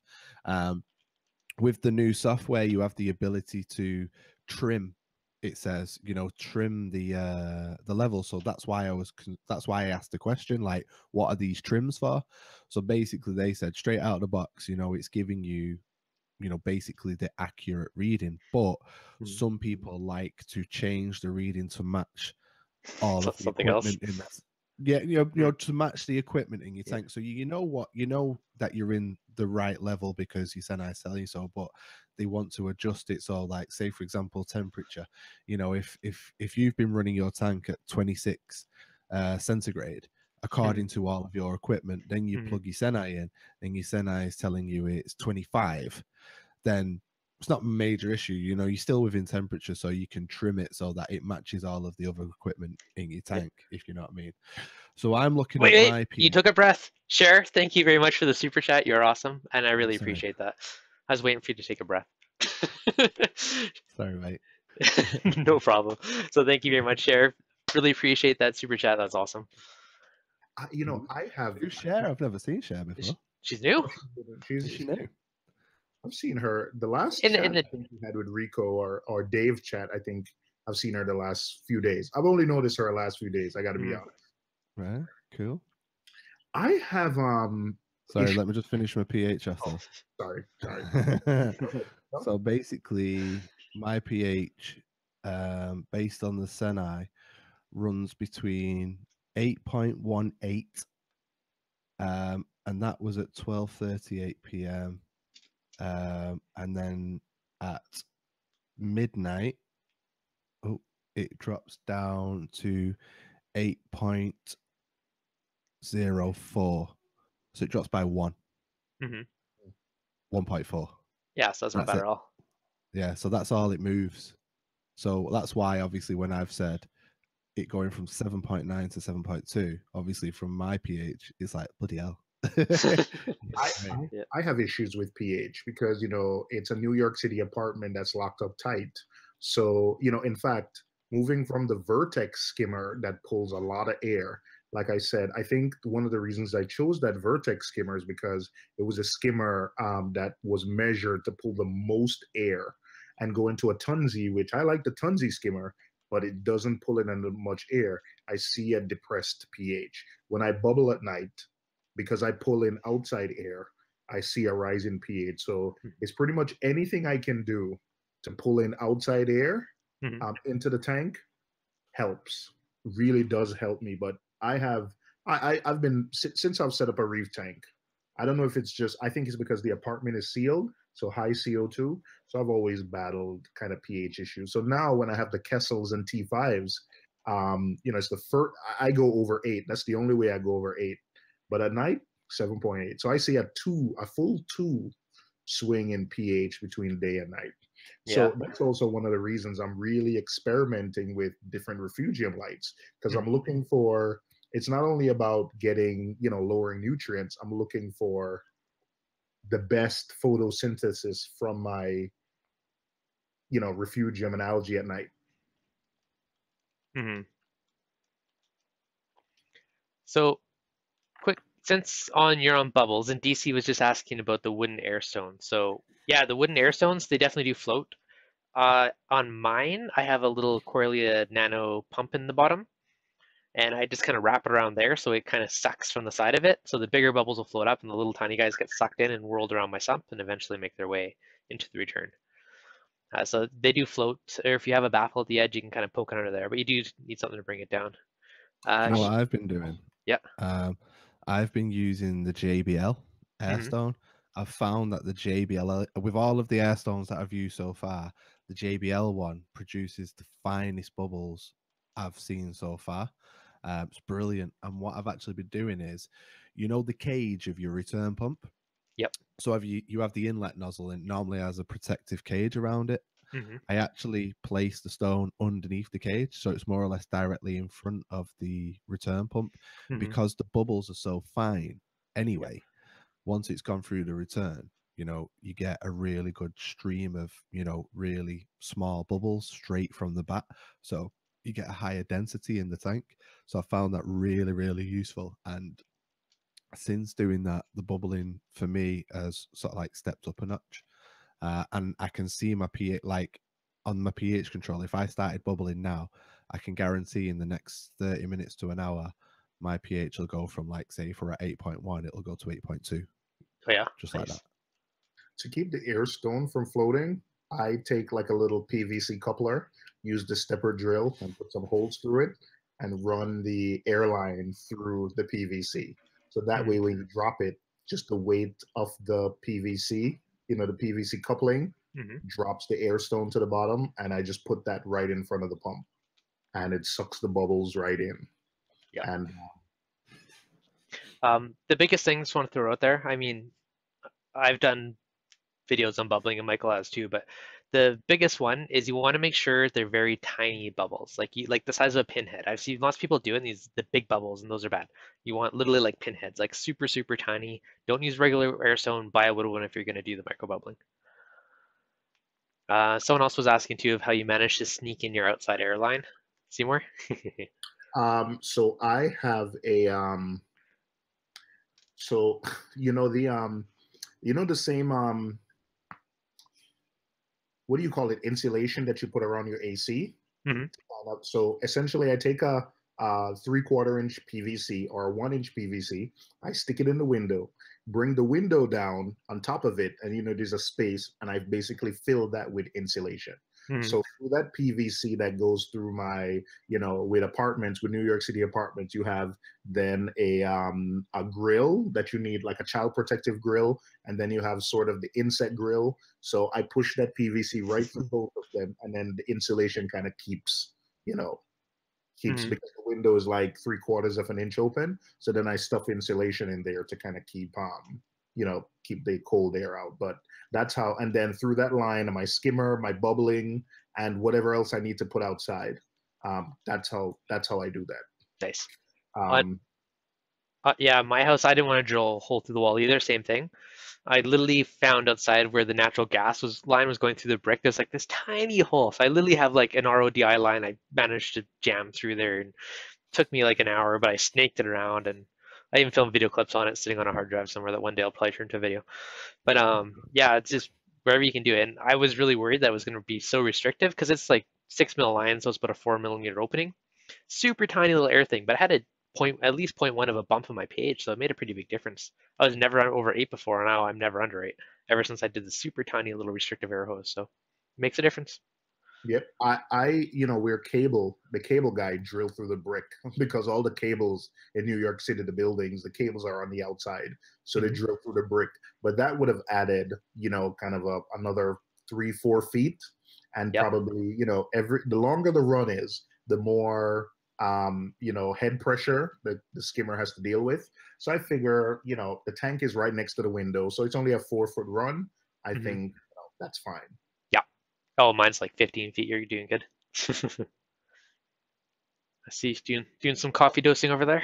Yes. So you say you see a 0.1. So I'll tell you right now, because I shut off my skimmer for maintenance the other day. So at night, I'll tell you at night, my pH will drop to 7.6, 7.7 without a skimmer running, bubbling at night. That's how low it will go. Yeah. I essentially need a skimmer. I need a skimmer to run at all times in order to maintain like a decent pH. Here at night when the windows are closed and there's 4 human beings breathing, letting out carbon dioxide, I absolutely need my skimmer. Yeah. If anyone has any ideas on another way, because I have another in that 3/4 inch PVC, I have room for something else. So if someone else can figure out another way other than bubbling and a skimmer, I can bring air into my system, I'm all open for it. I have 2 more slots, in fact. One is for whenever I start doing ozone again. Yep. I have 1 slot for that. But Nice. if anyone has another way, I can bring in outside air into my system. Micro bubbling. Are you pulling that from outside? I am doing micro bubbling, but I don't do micro bubbling all day. So could I do it in a way where I bubble, but maybe I don't push it to the display? Yeah. Maybe Just put it before your return chamber. Most of it will bubble out. I won't even notice it. Put it in your refugium. Then you're oxygenating your refugium as well, which will make your refugium more efficient. You know what? I got an idea. I'm gonna have 1 bubbling for the display that sends to the display, and then I'll just buy another A pump ReefDudes, and that one I'll use to bubble the refugium. There you go. You're gonna have such high pH, you're not gonna do with it all. You're gonna be like, guys, I got too much pH. I gotta turn it down. I gotta shut the windows. I blow into my tank to get some more carbon dioxide in there. You have to start getting the kids to start smoking. There's one other thing that I need to solve though. The only pump I have currently that can pull in outside air is the Aqualifter, and that thing is loud. Right now I run it at night because no one's up at night, so it doesn't matter if you hear like the puffing. But yours is loud? Oh, the Tom's Aqualifter, when you're pulling in air, when you're using it for bubbling. When you're using it for water, I use it as my ATO on the nano tank. It's dead silent. Yeah. It's right beside my bed and I don't hear it. But when you're using it to pull air, it's pretty loud. No, that's true. I modified one because that was actually one of my plans, was to force air from outside, but now I let the skimmer pull it in. But I actually drilled it out and put on 1/4 inch like push connectors for RODI lines. I modified a pump to do this, but yeah, it was too loud. I was gonna let it sit behind the fireplace and hide it back there, but I could hear it, so I had to go. So now I just let the skimmer pull it in. Yeah, good point. Now you said you have a tube, right? Yeah, I have a tube going outside. Yep. You could probably. How big is it? It is right now. I think it's 3/4, but I can pretty much size it up to whatever size I need. It's just that I'll need to get more insulation. But you could just do like a little box at the end of your tube or something. But you could put in one of those little nano air pumps, like the ones used for bubbling, like those little circle disc ones. But put it inside the tube so it can only pull from that and just do like the output to that. That's what I would do. Because then you don't. It's silent. It's tiny. Boom. I see it's going on. So the A pump is the small, and I got that recommendation from you. Now, is there another one that you know that's smaller? I can probably put a second tube. And the A pump's pretty tiny. I don't know if there's any smaller ones. That one was just, it was like $20 and it was dead quiet, so that's why I went with that one. But all right, I'll spec it out. But you've given me some ideas. I have to think about. The thing is, my apex is on the other side of the cabinet from where the window is, so maybe I'll have to use an extension cable. But I think I can stick the A pump outside. It'll be outside the window, outside the apartment, but not exactly outside the building. Maybe put it in some kind of protective thing so it doesn't, the rain falls on it, it doesn't damage it. Or do it inside your house. Where does that line go to? Does it go to your stand, or where does it go? I think I can put it. Yeah, no, outside it needs to pull in air from outside, or it won't work. Yeah, it's for not sure. just a cabinet thing. It needs to pull in air from outside. So But, you know what? I'll think about it. I think we can do something. I think there's something we can do. I'll help you brainstorm when the time comes. Yeah.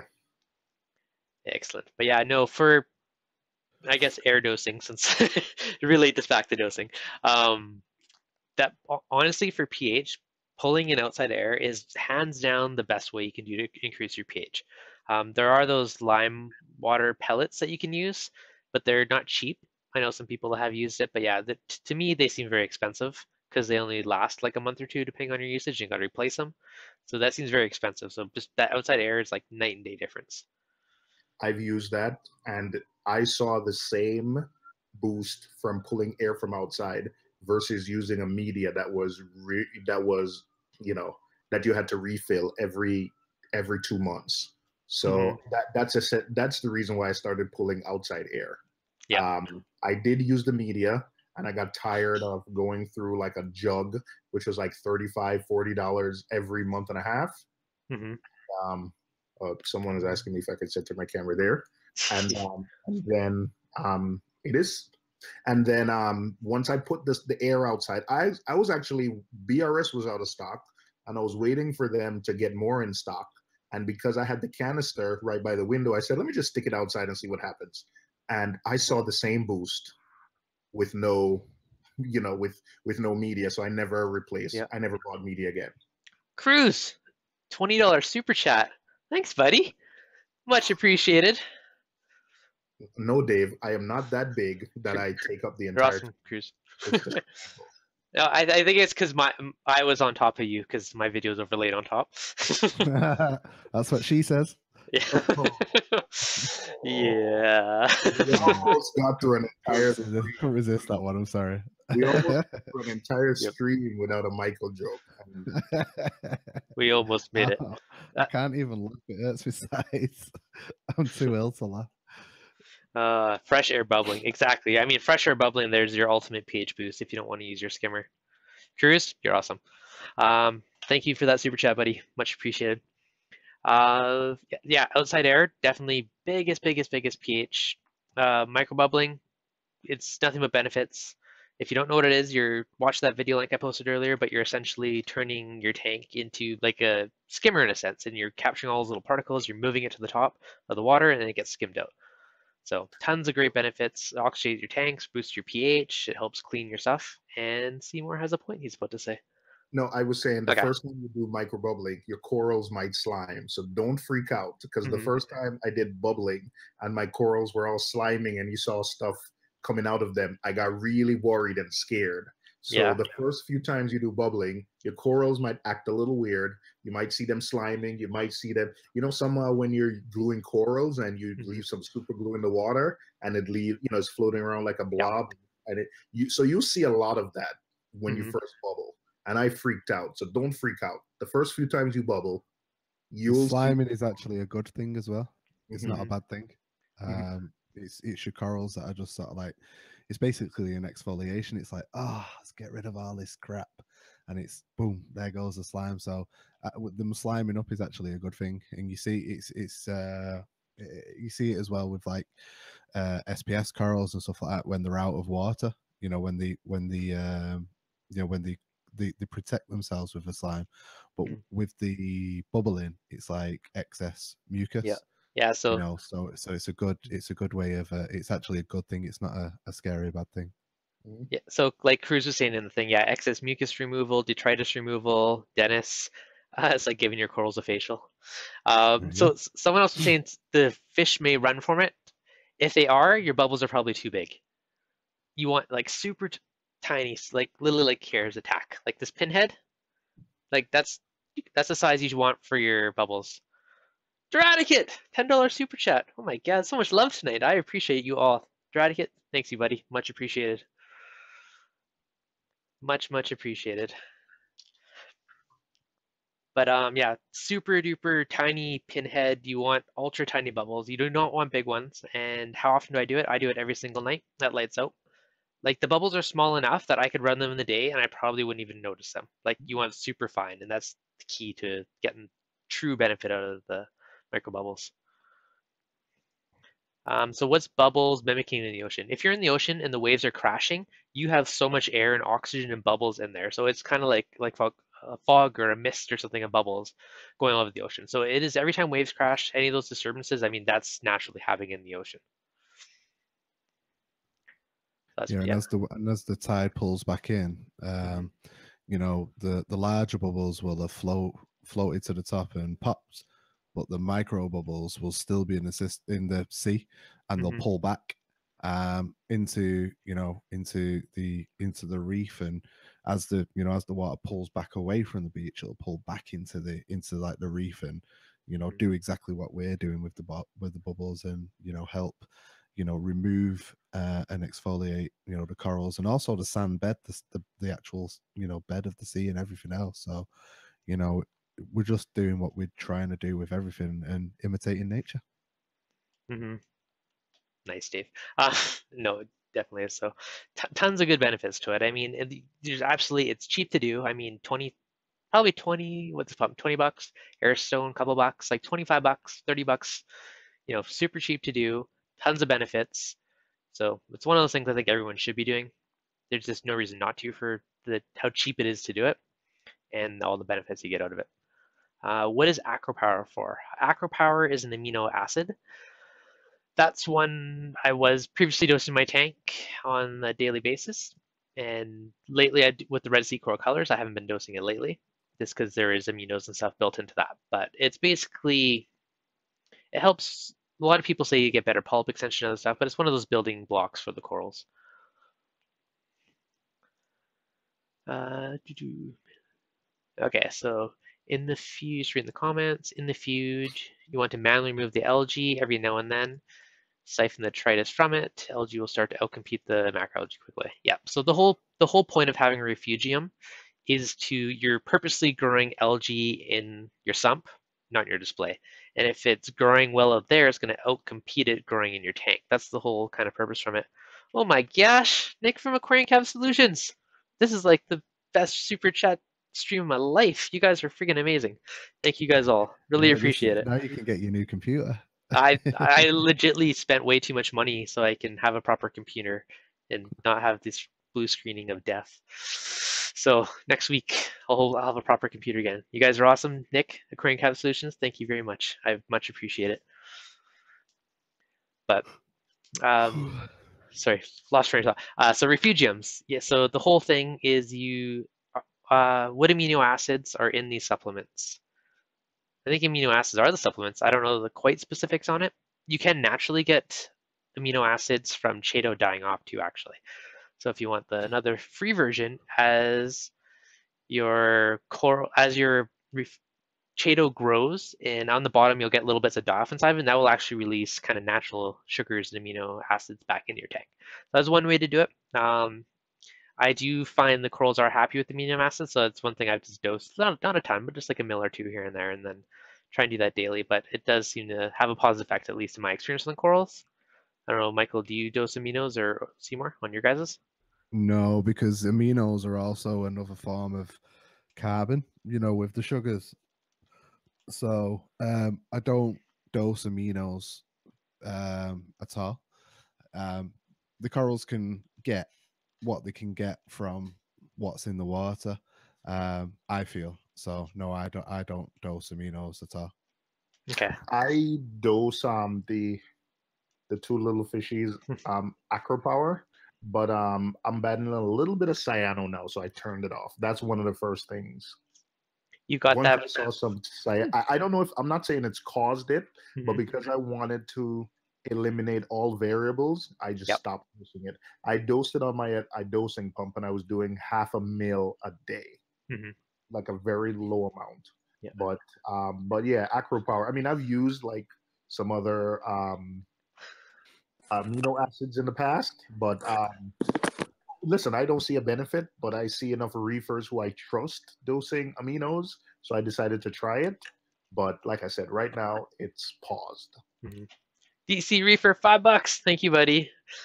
I know you want a Voss water bottle. When I'm back, I will work and see what we can work out on printing some more of them. So I've never had cyano. I've never heard it linked to amino acids. So that is kind of interesting. Who knows? I have seen people get it from carbon dosing though. So I have seen, too much vinegar or vodka. I've heard of that causing cyano. So it's something potentially out there. Yeah, I just wanted to. I while battling the cyano, I don't know why this cyano is here. It could be because of the phosphate spike. The last few months have been a seesaw. I had high nitrates and no phosphates. Now I have phosphates and no nitrates. So I really don't know what's going on. But I thought until I get this under control, and while I was doing some pretty large water changes, it's best just to eliminate any variances. So right now it's just light flow, feeding the fish, and dosing the Triton solutions. That's all I'm doing. Nothing extra, So until I get to the bottom of it or get it sorted out, I'll just keep it simple. And then once I get everything sorted out and everything is happy again, then I would probably slowly restart it and watch it for a while to see, what's causing it. But I'm not saying that's what's causing it. I'm not saying that. Yeah. I just wanted to eliminate all, variances. No, that makes sense. But yeah, no, it's good to know. I'm always curious to see these because if I hear it on different streams, and Dr. Wells, thanks for the wrench. You're on the streams enough, buddy. You can have one. And thank you for the super chat. Oh, you already got a wrench. You're golden. Thanks, Dr. Welsh. Thank you all. This guy's been a great stream. I actually really do extra appreciate it right now because I legitly just spent money to buy a new computer as I'm on a borrowed one because my main one died like a month ago. It's much appreciated. Tina, you're heading out. Have a good night. Thanks for hopping on. Cruz, yes, aminos are combos of nucleotides. I'm probably saying that wrong. Building blocks of almost anything organic. Aquarium Cabinet's asking, DC, you got a handle on Triton. Let us know if you need any info. Perfect. Anyone here run T5s? I have not touched T5s in many moons. I'm 100% LEDs now, but I run those that Aquatic Life T5 LED hybrid. So I'm using Kessels, the two Kessel 360s, and 4 T5 units. Two Blue Plus, one Coral Plus, and one Actinic. How are you liking the blend of both worlds? You know why I like it? You know why I like it? Because I am a tinkerer. Yeah. And the Radions, I was messing with spectrum and everything, and I like with the plug and play T5s the fact that for instance, I'm battling a cyano issue. If I had my Radion still on my tank or something else, I'd probably be messing with spectrum, probably messing with reds or something. The fact now that basically everything is plug and play is sort of like insurance against myself. So I know it's not the bulbs. A lot of people, Billy is running T5s and he's not having the issues. So I feel like it's sort of like insurance for myself, versus me going and tinkering with stuff. I'm telling you, just the tech person in me, if I see cyano, the first thing I would have gone is start adjusting lights. Yeah. But because I know people who are running this same combination at this same intensity and they're not having issues, they have awesome coral growth, I know that's not that. I know it has to be something with the water. So I leave the lights alone and I focus on that. No, that's fair. Just a funny note, because you're saying you would be messing with the different intensities and stuff of the lights. Yeah. Now, one thing that I found kind of funny for a while, because I had my Radions on the Apex for a while, and I kind of laughed for a bit because it stopped me from messing with it, because I couldn't just open the app and play with it. So as with dosing everything else, consistency for corals is key. They like stability, they don't like change. So the less you mess with your tank, the better, right? As long as your parameters are stable, the less your hands are in there, the less you're tweaking this and this and this. I mean, in theory, the happier your tank should be. Now, one other note on that is if you are changing things, you do want to do something, only do one at a time. Because if you change 3 things on something, you know, also you get salmon or something else happens, you don't know which item you changed actually causes issue. So always try and, you know, do things. Okay, you want to add this, you want to add this. Add one, wait a couple weeks, then add the next one, then kind of ease it in. Then you can, if good or bad happens, then for sure you'll know why or what caused it. Yep, I agree. I Mhm. agree. I am, you know, I have that inclination to just mess with stuff, and I've been trying. If I try something now, not like I'm doing scientific experiments, but I try to do things in a controlled manner where I say, I'm gonna give this 6 months, and if I find that I like it or it doesn't affect what I'm doing after 6 months, then I will continue with it. It's like Mhm. what I did with filter socks. I said I'm gonna give it 4 months, Mhm. and after 4 months, I didn't miss, you know, changing filter socks every day, and I saw no changing in nutrients. So I decided to stick with no filter socks. You know, instead of changing filter socks every 3-4 days, I'd rather vacuum the sump once every 2 months. I'd rather do that. It's probably the same amount of work, but you eliminate some of the weekly tasks of doing this and then going to the laundromat, washing them. Yep. So yeah, I'm trying not to mess with. It's not. It's hard. I'll tell you, Mhm. it's hard because I'd see new shiny toys and I'm like, I want that. oh man, I see stuff gets announced. I see videos. I see you doing something. I see Michael get a new dosing pump. I see Billy trying different T5 thing. I talked to Nick and he's like, hey, Seymour, this is so cool. So yeah, it's kind of listen, man, I'm going through therapy right now. I'm going through withdrawal. So I'm trying to keep it cool. And so far, I'm sticking to my guns. But let's see. Mhm. Oh, that's awesome. I was highly tempted because I was looking at for the new build. I was debating because I'm like, oh, I hate changing socks all the time. So then I was looking at the roller mats. Should I try one of those? Or then I'm like, okay, should I just ditch socks and just do that? So I'm debating putting the refugium first, letting the Chaeto catch all the particles, and then moving the skimmer over. So we'll see. I keep changing my mind a bit for the which way to go, but we'll see. You can do a hybrid approach. Like I have mandarins, so Hmm. I'm not gonna put. But the sump I have has an area where you can put a filter tray. So it's you can actually put the refugium first, which Hmm. the Chaeto is gonna catch a lot of the particles, and the microfauna there is gonna have at it. Hmm. But then you can also have, instead of having a filter socks area, you can have a filter tray where those times when you're doing deep cleaning, you can just put some floss there for a few hours so I think it doesn't have to be one or the other. You can actually do a hybrid approach Hmm. where, you can still use filter for those times when you want to get particulates out the water. You can Hmm. have, they're temporary, but and to be honest, the thing that I was most concerned about was seeing particulates floating. And Yep. I have to say, it settles out in the refugium and in the skimmer section before it doesn't make it back to the display. So it's not like I see more particulates floating around in my water column. Hmm. I don't. I actually saw a pretty good idea on one of the Reef wholesale videos. You know those little 3M kind of sticky hooks you can put on stuff?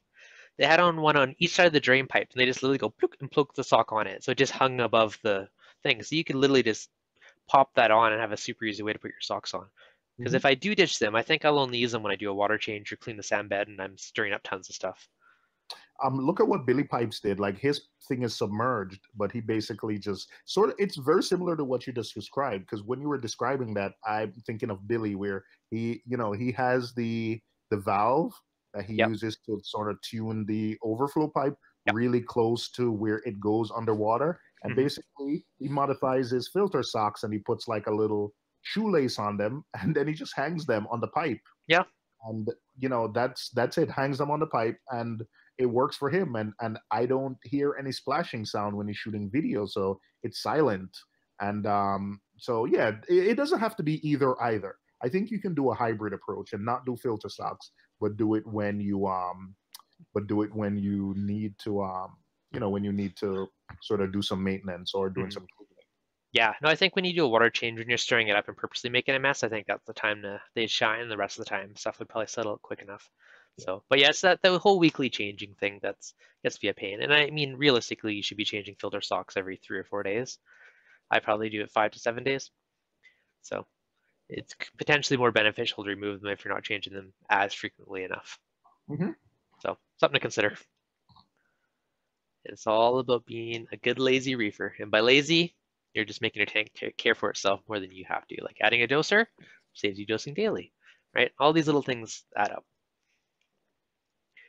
So someone is asking about rotor tubes. I'm pretty sure that's, yeah, he's saying it's mechanical filtration. From my understanding, it's pretty much something that can go like a filter stock area. I think it's a tube where you put filter floss or whatever you want in there, or media. It's just basically like another one I've seen lately is they have like a cage that you can put into a filter stock hole that will hold like your carbon or other stuff. But I mean, there's different kind of ways you can do that, or you can put in what's it called? Like that polyfill stuff. Like you can just put in your own media on top of it. Sailfin tang in a 40-gallon, he would outgrow that pretty quick. Yes. Yeah, they need pretty big tanks, sailfins. Like they can be like pretty big fish. So. I am slow. You know, I have a 75-gallon tank. Mm-hmm. I am the person that puts fish in that are too big for the tank and rehome them. And I'll tell you what, all the fish I have in my 75 now, once it gets time to rehome, I'm only putting fish in that can live in a 75-gallon tank, because there was a wrasse. I had a checkerboard wrasse that got to about 7 inches. Mm-hmm. And he was terrorizing other fish because he gets to about a foot. And you know, now that, you know, I have corals are growing and I have decent sized colonies, I wouldn't say they're big.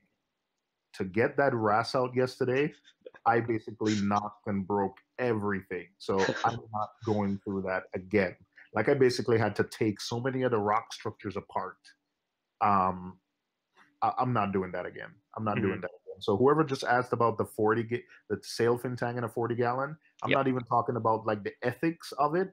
I'm just saying you'll have that sailfin in for a year, and if your corals grow after a year, to try and get that thing out, it could be a challenge, and you'll end up. It wasn't a fun day for me yesterday. It wasn't my finest moment. It wasn't. I was I jumped on Inappropriate Reefer's stream for a little bit there, and he same thing. He had a little fish trap, and he was trying to lure in his bicolor blenny for a while. I don't think he ever got it, at least not when I was on. But it is, well, it was cracked me up. It is a pain to catch fish. So whatever you put in, you know, make sure you got a plan. And any things like, I mean, if you have a baby tang and a small tank, you know, everyone has their own opinion. As long as you have a plan to rehome it, you have a bigger tank, you are upgrading, you know somebody with a big tank that would take it, as long as you have some plan to give it a better home once it gets too big for that space, right? Yes. But he would not go in my fish trap, so that was not working. I think pretty much every other fish, or I think what's happened now is I've caught so many fish with the fish trap that they've learned. So yesterday I put mastic, I put the mysis shrimp, I put everything in there. Seaweed. He wasn't going for it. He wasn't going for it at all. Really? So I think they're learning.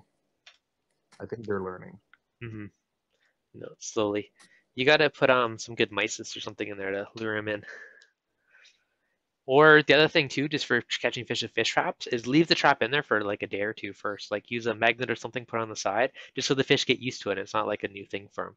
Or maybe it's put food in there so they start to slowly go in and eat out of there. Stuff like that. So it's not a new scary thing. They just get used to it and desensitized to it. That's what I do with my fish trap. I use it as like, you know, just as a bit of a normal everyday thing, so they don't fear it, and that's right across the board, you know, with your hands and stuff like that. The only thing that fish should really, you know, have a fear of is a net. Other than that, you know, they should be happy to swim near your hands without fear. And fish traps and stuff, you can guide them into not fearing a fish trap as well, because you know, if it's in there more often than not trapping fish, then they'll just get used to it. You know, they'll just get used to it being there. And I know, like, I use mine a lot for the Achilles, just to distract him sometimes when I'm getting new fish and stuff. So they are a great thing to have. They really are. Yep. They're I was gonna say about that.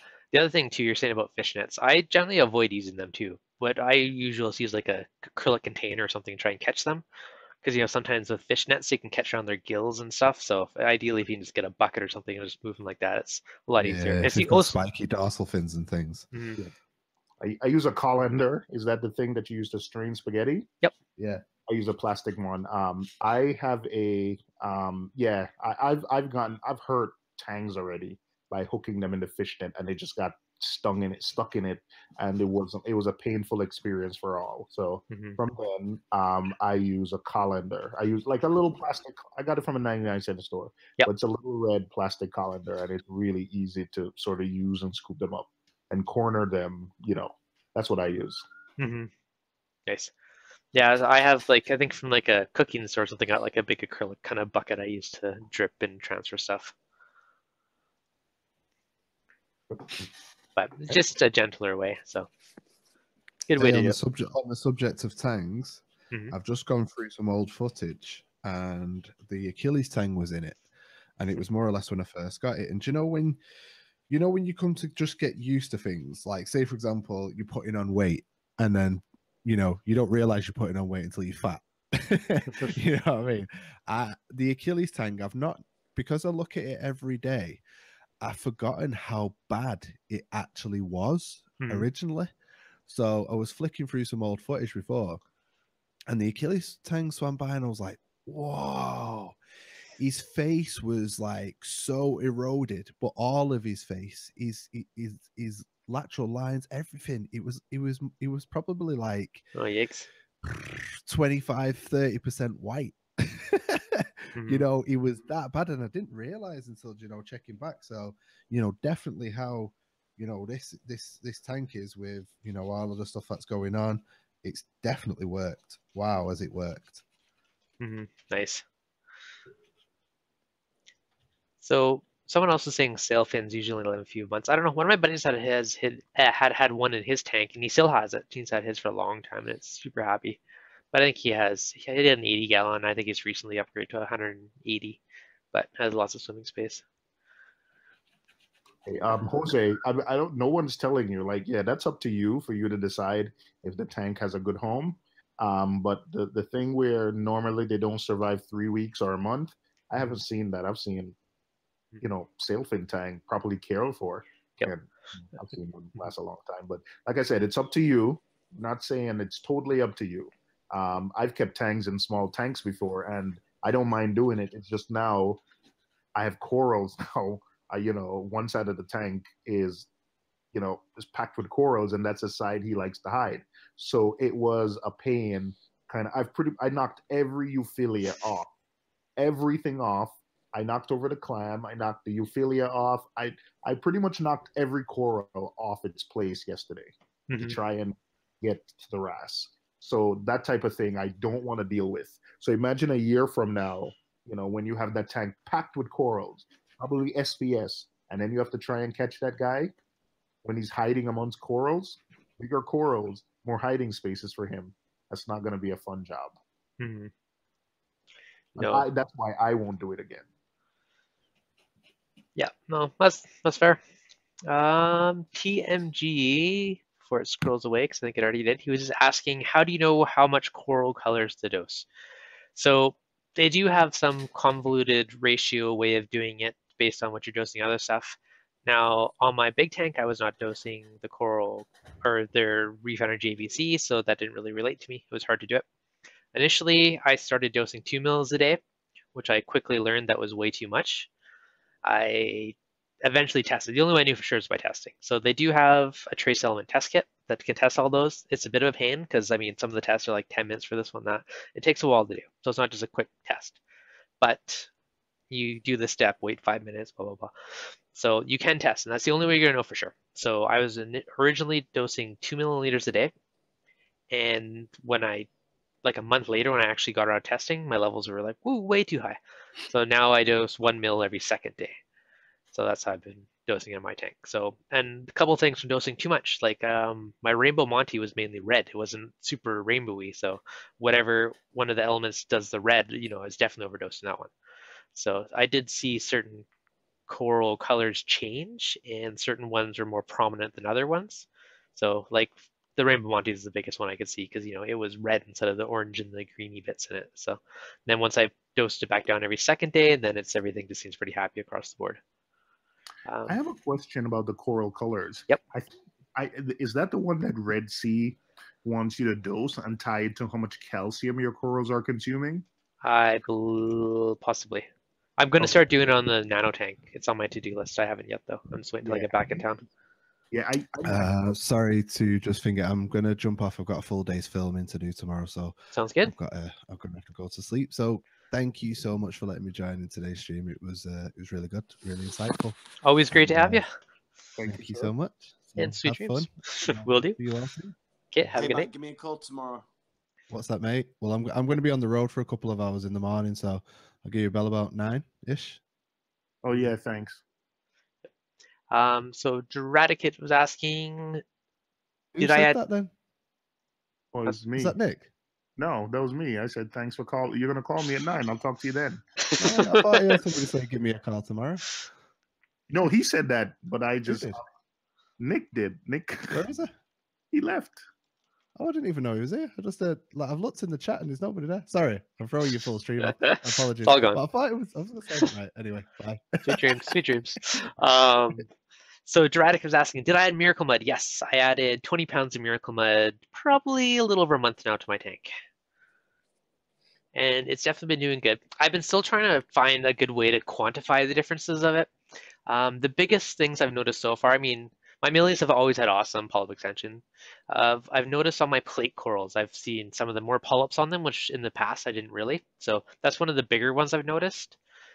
So it's still, I've been trying to find a broader ways to fully quantify it, but I've said that a few times, but the biggest way I see Miracle Mud is like a trace element battery. And like in a hot tub, I've had things in the past where if your chemicals are out of whack, the water will pull those elements of wands out of your heater coil. Like that's why most heaters die in a hot tub, is because your water's stripping out elements from it and it breaks it down. So I see Miracle Mud as a similar kind of thing. So if your mud has all these nutrients in it, and if your water needs something, it can pull it out of it. So it's kind of, to me, it's like you're almost like your trace element contingency plan, right? If you're not dosing something, you're missing something, that's where it can get it from. So you're not starving your corals for anything specific. So that's kind of my look on it. I also did put some in the little tank. I don't even know how much. I just found these little plastic display trays. I think I put 2 of them in the back of the tank. So far so good. And I did add some of my fancy millie and a few other ones to the nano, so I got a few good ones in there. So slowly but surely. What else I meant? So Dave was asking, do I wait between dosing A, B, C, D? I'm assuming that's for the coral colors. I believe they have about a 15 or 30-minute offset between when they get dosed from one to the next. What else I missed? From Bubble King, Conan the 180. Nice. Musical mud next week. That is a nice skimmer. That thing is a beast. That thing's huge. Yeah, the Bubble Kings are really nice. They're not cheap either. Those things are a fortune. Ooh. No. There was someone here in New York who has like a full dream box set up with all the bells and whistles. I think he paid like Stop it, Seymour. Oh my gosh, the guy paid like 10 grand and decided he was gonna move and he didn't want the stuff anymore and he was selling it for 5 grand. And I was like, oh, I was tempted. I didn't have the money to buy it, but I was still tempted anyway. Yep. Okay. Dennis is asking, how can I use Miracle Mud in an all-in-one? Can I put it in a certain container? Yes, you can. So what I did, I found these little containers that I had kicking around. They're from like a display container, whatever, in a store. It's nice and dirty. But anyways, I used some of these because they literally just fit in the back of my nano. So I cut off the lid and the brim, and I just used this little tray, and I snuck 2 of these into the back of my nano. Dev, another thing too is, Paul actually runs it in a reactor. Yep. Now, there's some of the benefits. I think one of the reason I like Miracle Mud is because it's a great refugium substrate. Pods reproduce. Even CJ, when he put it in, immediately he just saw the pods and some of his inverts behaving different the day after he added Miracle Mud. But if you're not looking for it as a refugium substrate and you're just looking for some of the trace elements, Paul runs it in a ultra reef reactor a certain way. But I'm pretty sure you can, be creative with like a BRS reactor or another reactor and run it in a reactor if you're looking for like the trace elements So Reef Community Worldwide, he has a video he did like a couple weeks ago where he ran it in a reactor. So I think that's for people that are looking for like some non-traditional ways of using Miracle Mud. I think that's interesting to check out. I'm actually going to try it. I'm actually going to try running it that way because I have the same reactor he does. So again, as soon as I get the phosphate issue under control, it's one of the things I want to experiment with. I'm running it in the reactor as well, but the thing is, when you say running it in the reactor, just be careful because most people run medias where they're fluidizing the media, and with the Miracle Mud, you're not fluidizing it. It's a very, very like more of a seep of the flow. So rather than like a fluidizing flow, so the mud shouldn't tumble around. Yes, I think it's really worth checking out that video that Paul did because I think he did a good job of explaining it. And because he uses an ultra reef reactor where you can actually, where the water cascades over the side, you'll actually see how much flow he's actually running through it. So I really think that video is worth checking out. Yeah, it's really good. Just a very slow.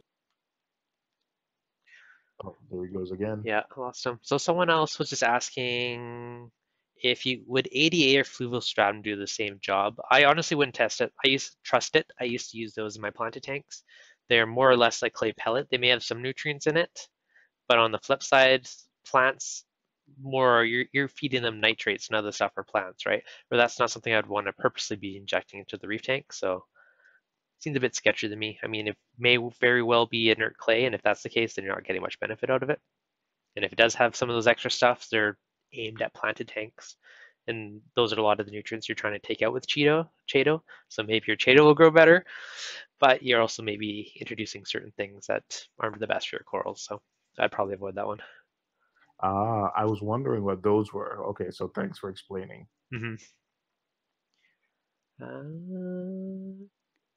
So can set up a cup, Dave. Ask him to put in a solo cup. Honestly, you put Miracle Mud in anything. It doesn't need to be in a tray. You can just put it on the bottom of your sump. They do say to replace a certain percentage of it every 8 months, a year, whatever it is. Personally, I don't even think I'd take some out. I'd probably just add to it unless I needed the space. Then I would take some out. There's no harm in it. It's just more bacteria for surface area, even if it does, eventually use up most of its nutrients, right? This is like your sand bed. This is more bacteria place to grow. Pods, everything else are still going to be rummaging through it. If you need the space, then sure, take out some and put some new stuff in once in a while. But for the most part, I would honestly just add to it. You actually, I think when you buy it at a certain, I know I've seen like the 5 pound where it comes in sort of like a jug, but if you buy it in smaller quantities, it actually comes in a plastic tray.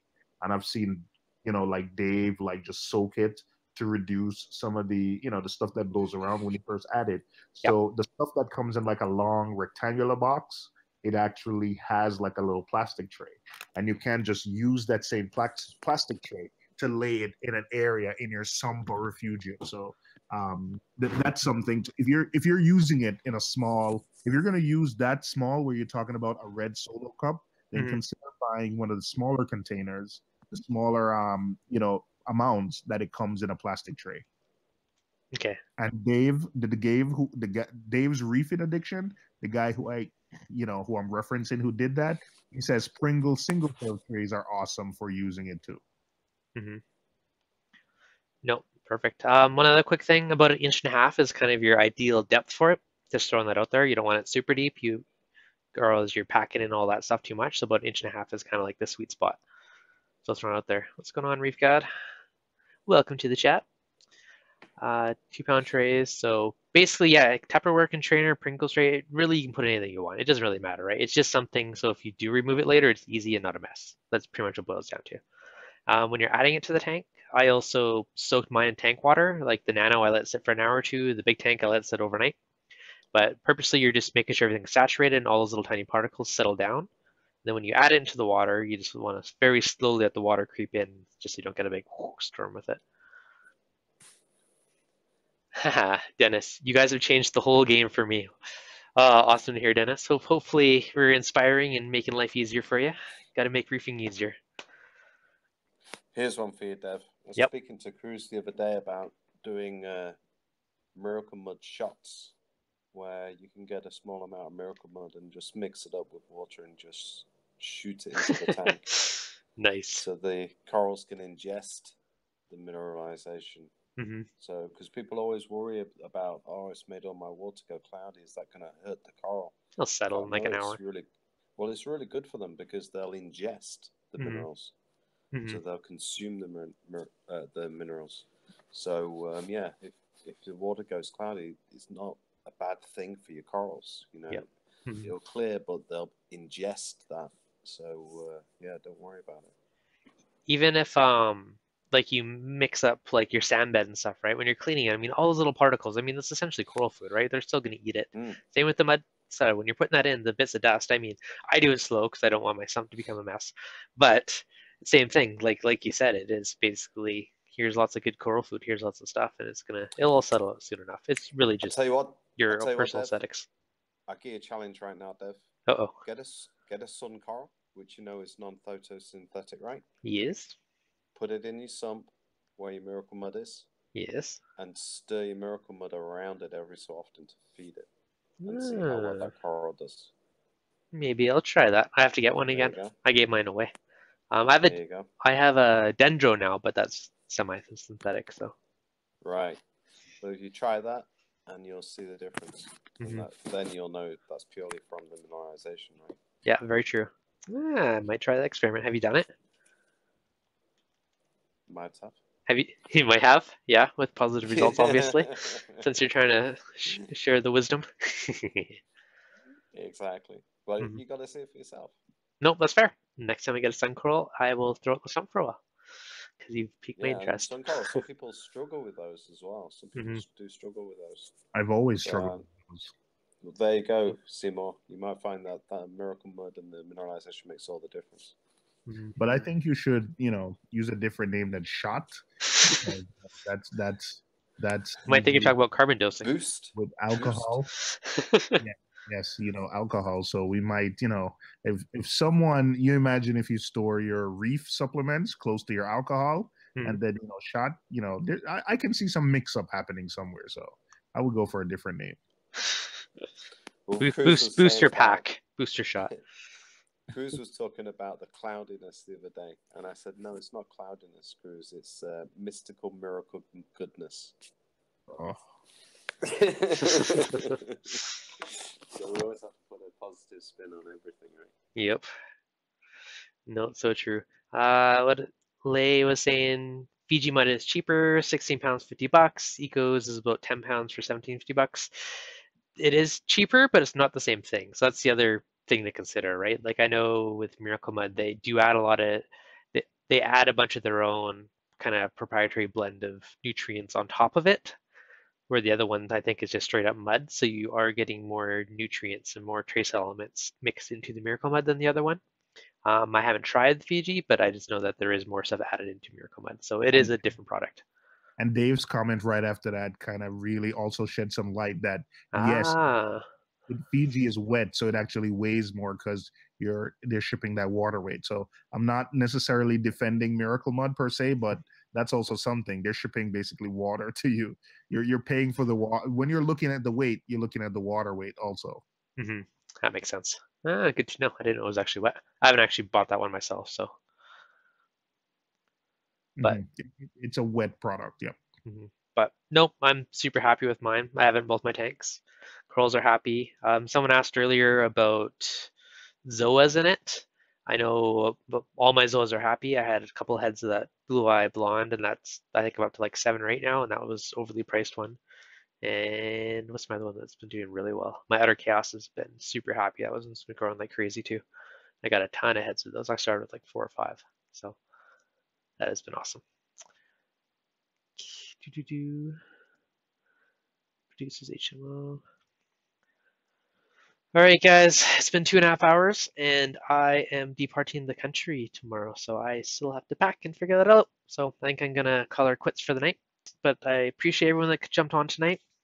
If you guys did like it, as always, make sure you guys hit that like button. And if you're not subscribed yet, hit that subscribe button and that bell, because the bell is the subscribe button. So hopefully you guys learned something. I think it was a pretty awesome stream tonight. And it kind of sprawled because I had a ton of comments in the video Monday about how to know when to dose. So I figured it was a great topic and looks like it worked out pretty well. So just checking any last minute comments that I'm missing. Still surplus from Miracle Mud from a while back. You guys are best. Keep sharing the knowledge. Oh, thanks, ReefGod. So yeah, all you guys that threw super chats my way, much appreciated. Really appreciate that. So thank you guys, and thank you all for joining tonight. Thank you for liking, subscribing, and keeping me motivated to keep doing this because it is a lot of fun. And I appreciate when you guys give the feedback and say, you know, this helps or whatever. That I don't know, that makes me happy inside, and it's more motivation to keep doing videos. So I appreciate it all. So you guys have an awesome night, and I will see you next week when I'm back. Thanks, guys.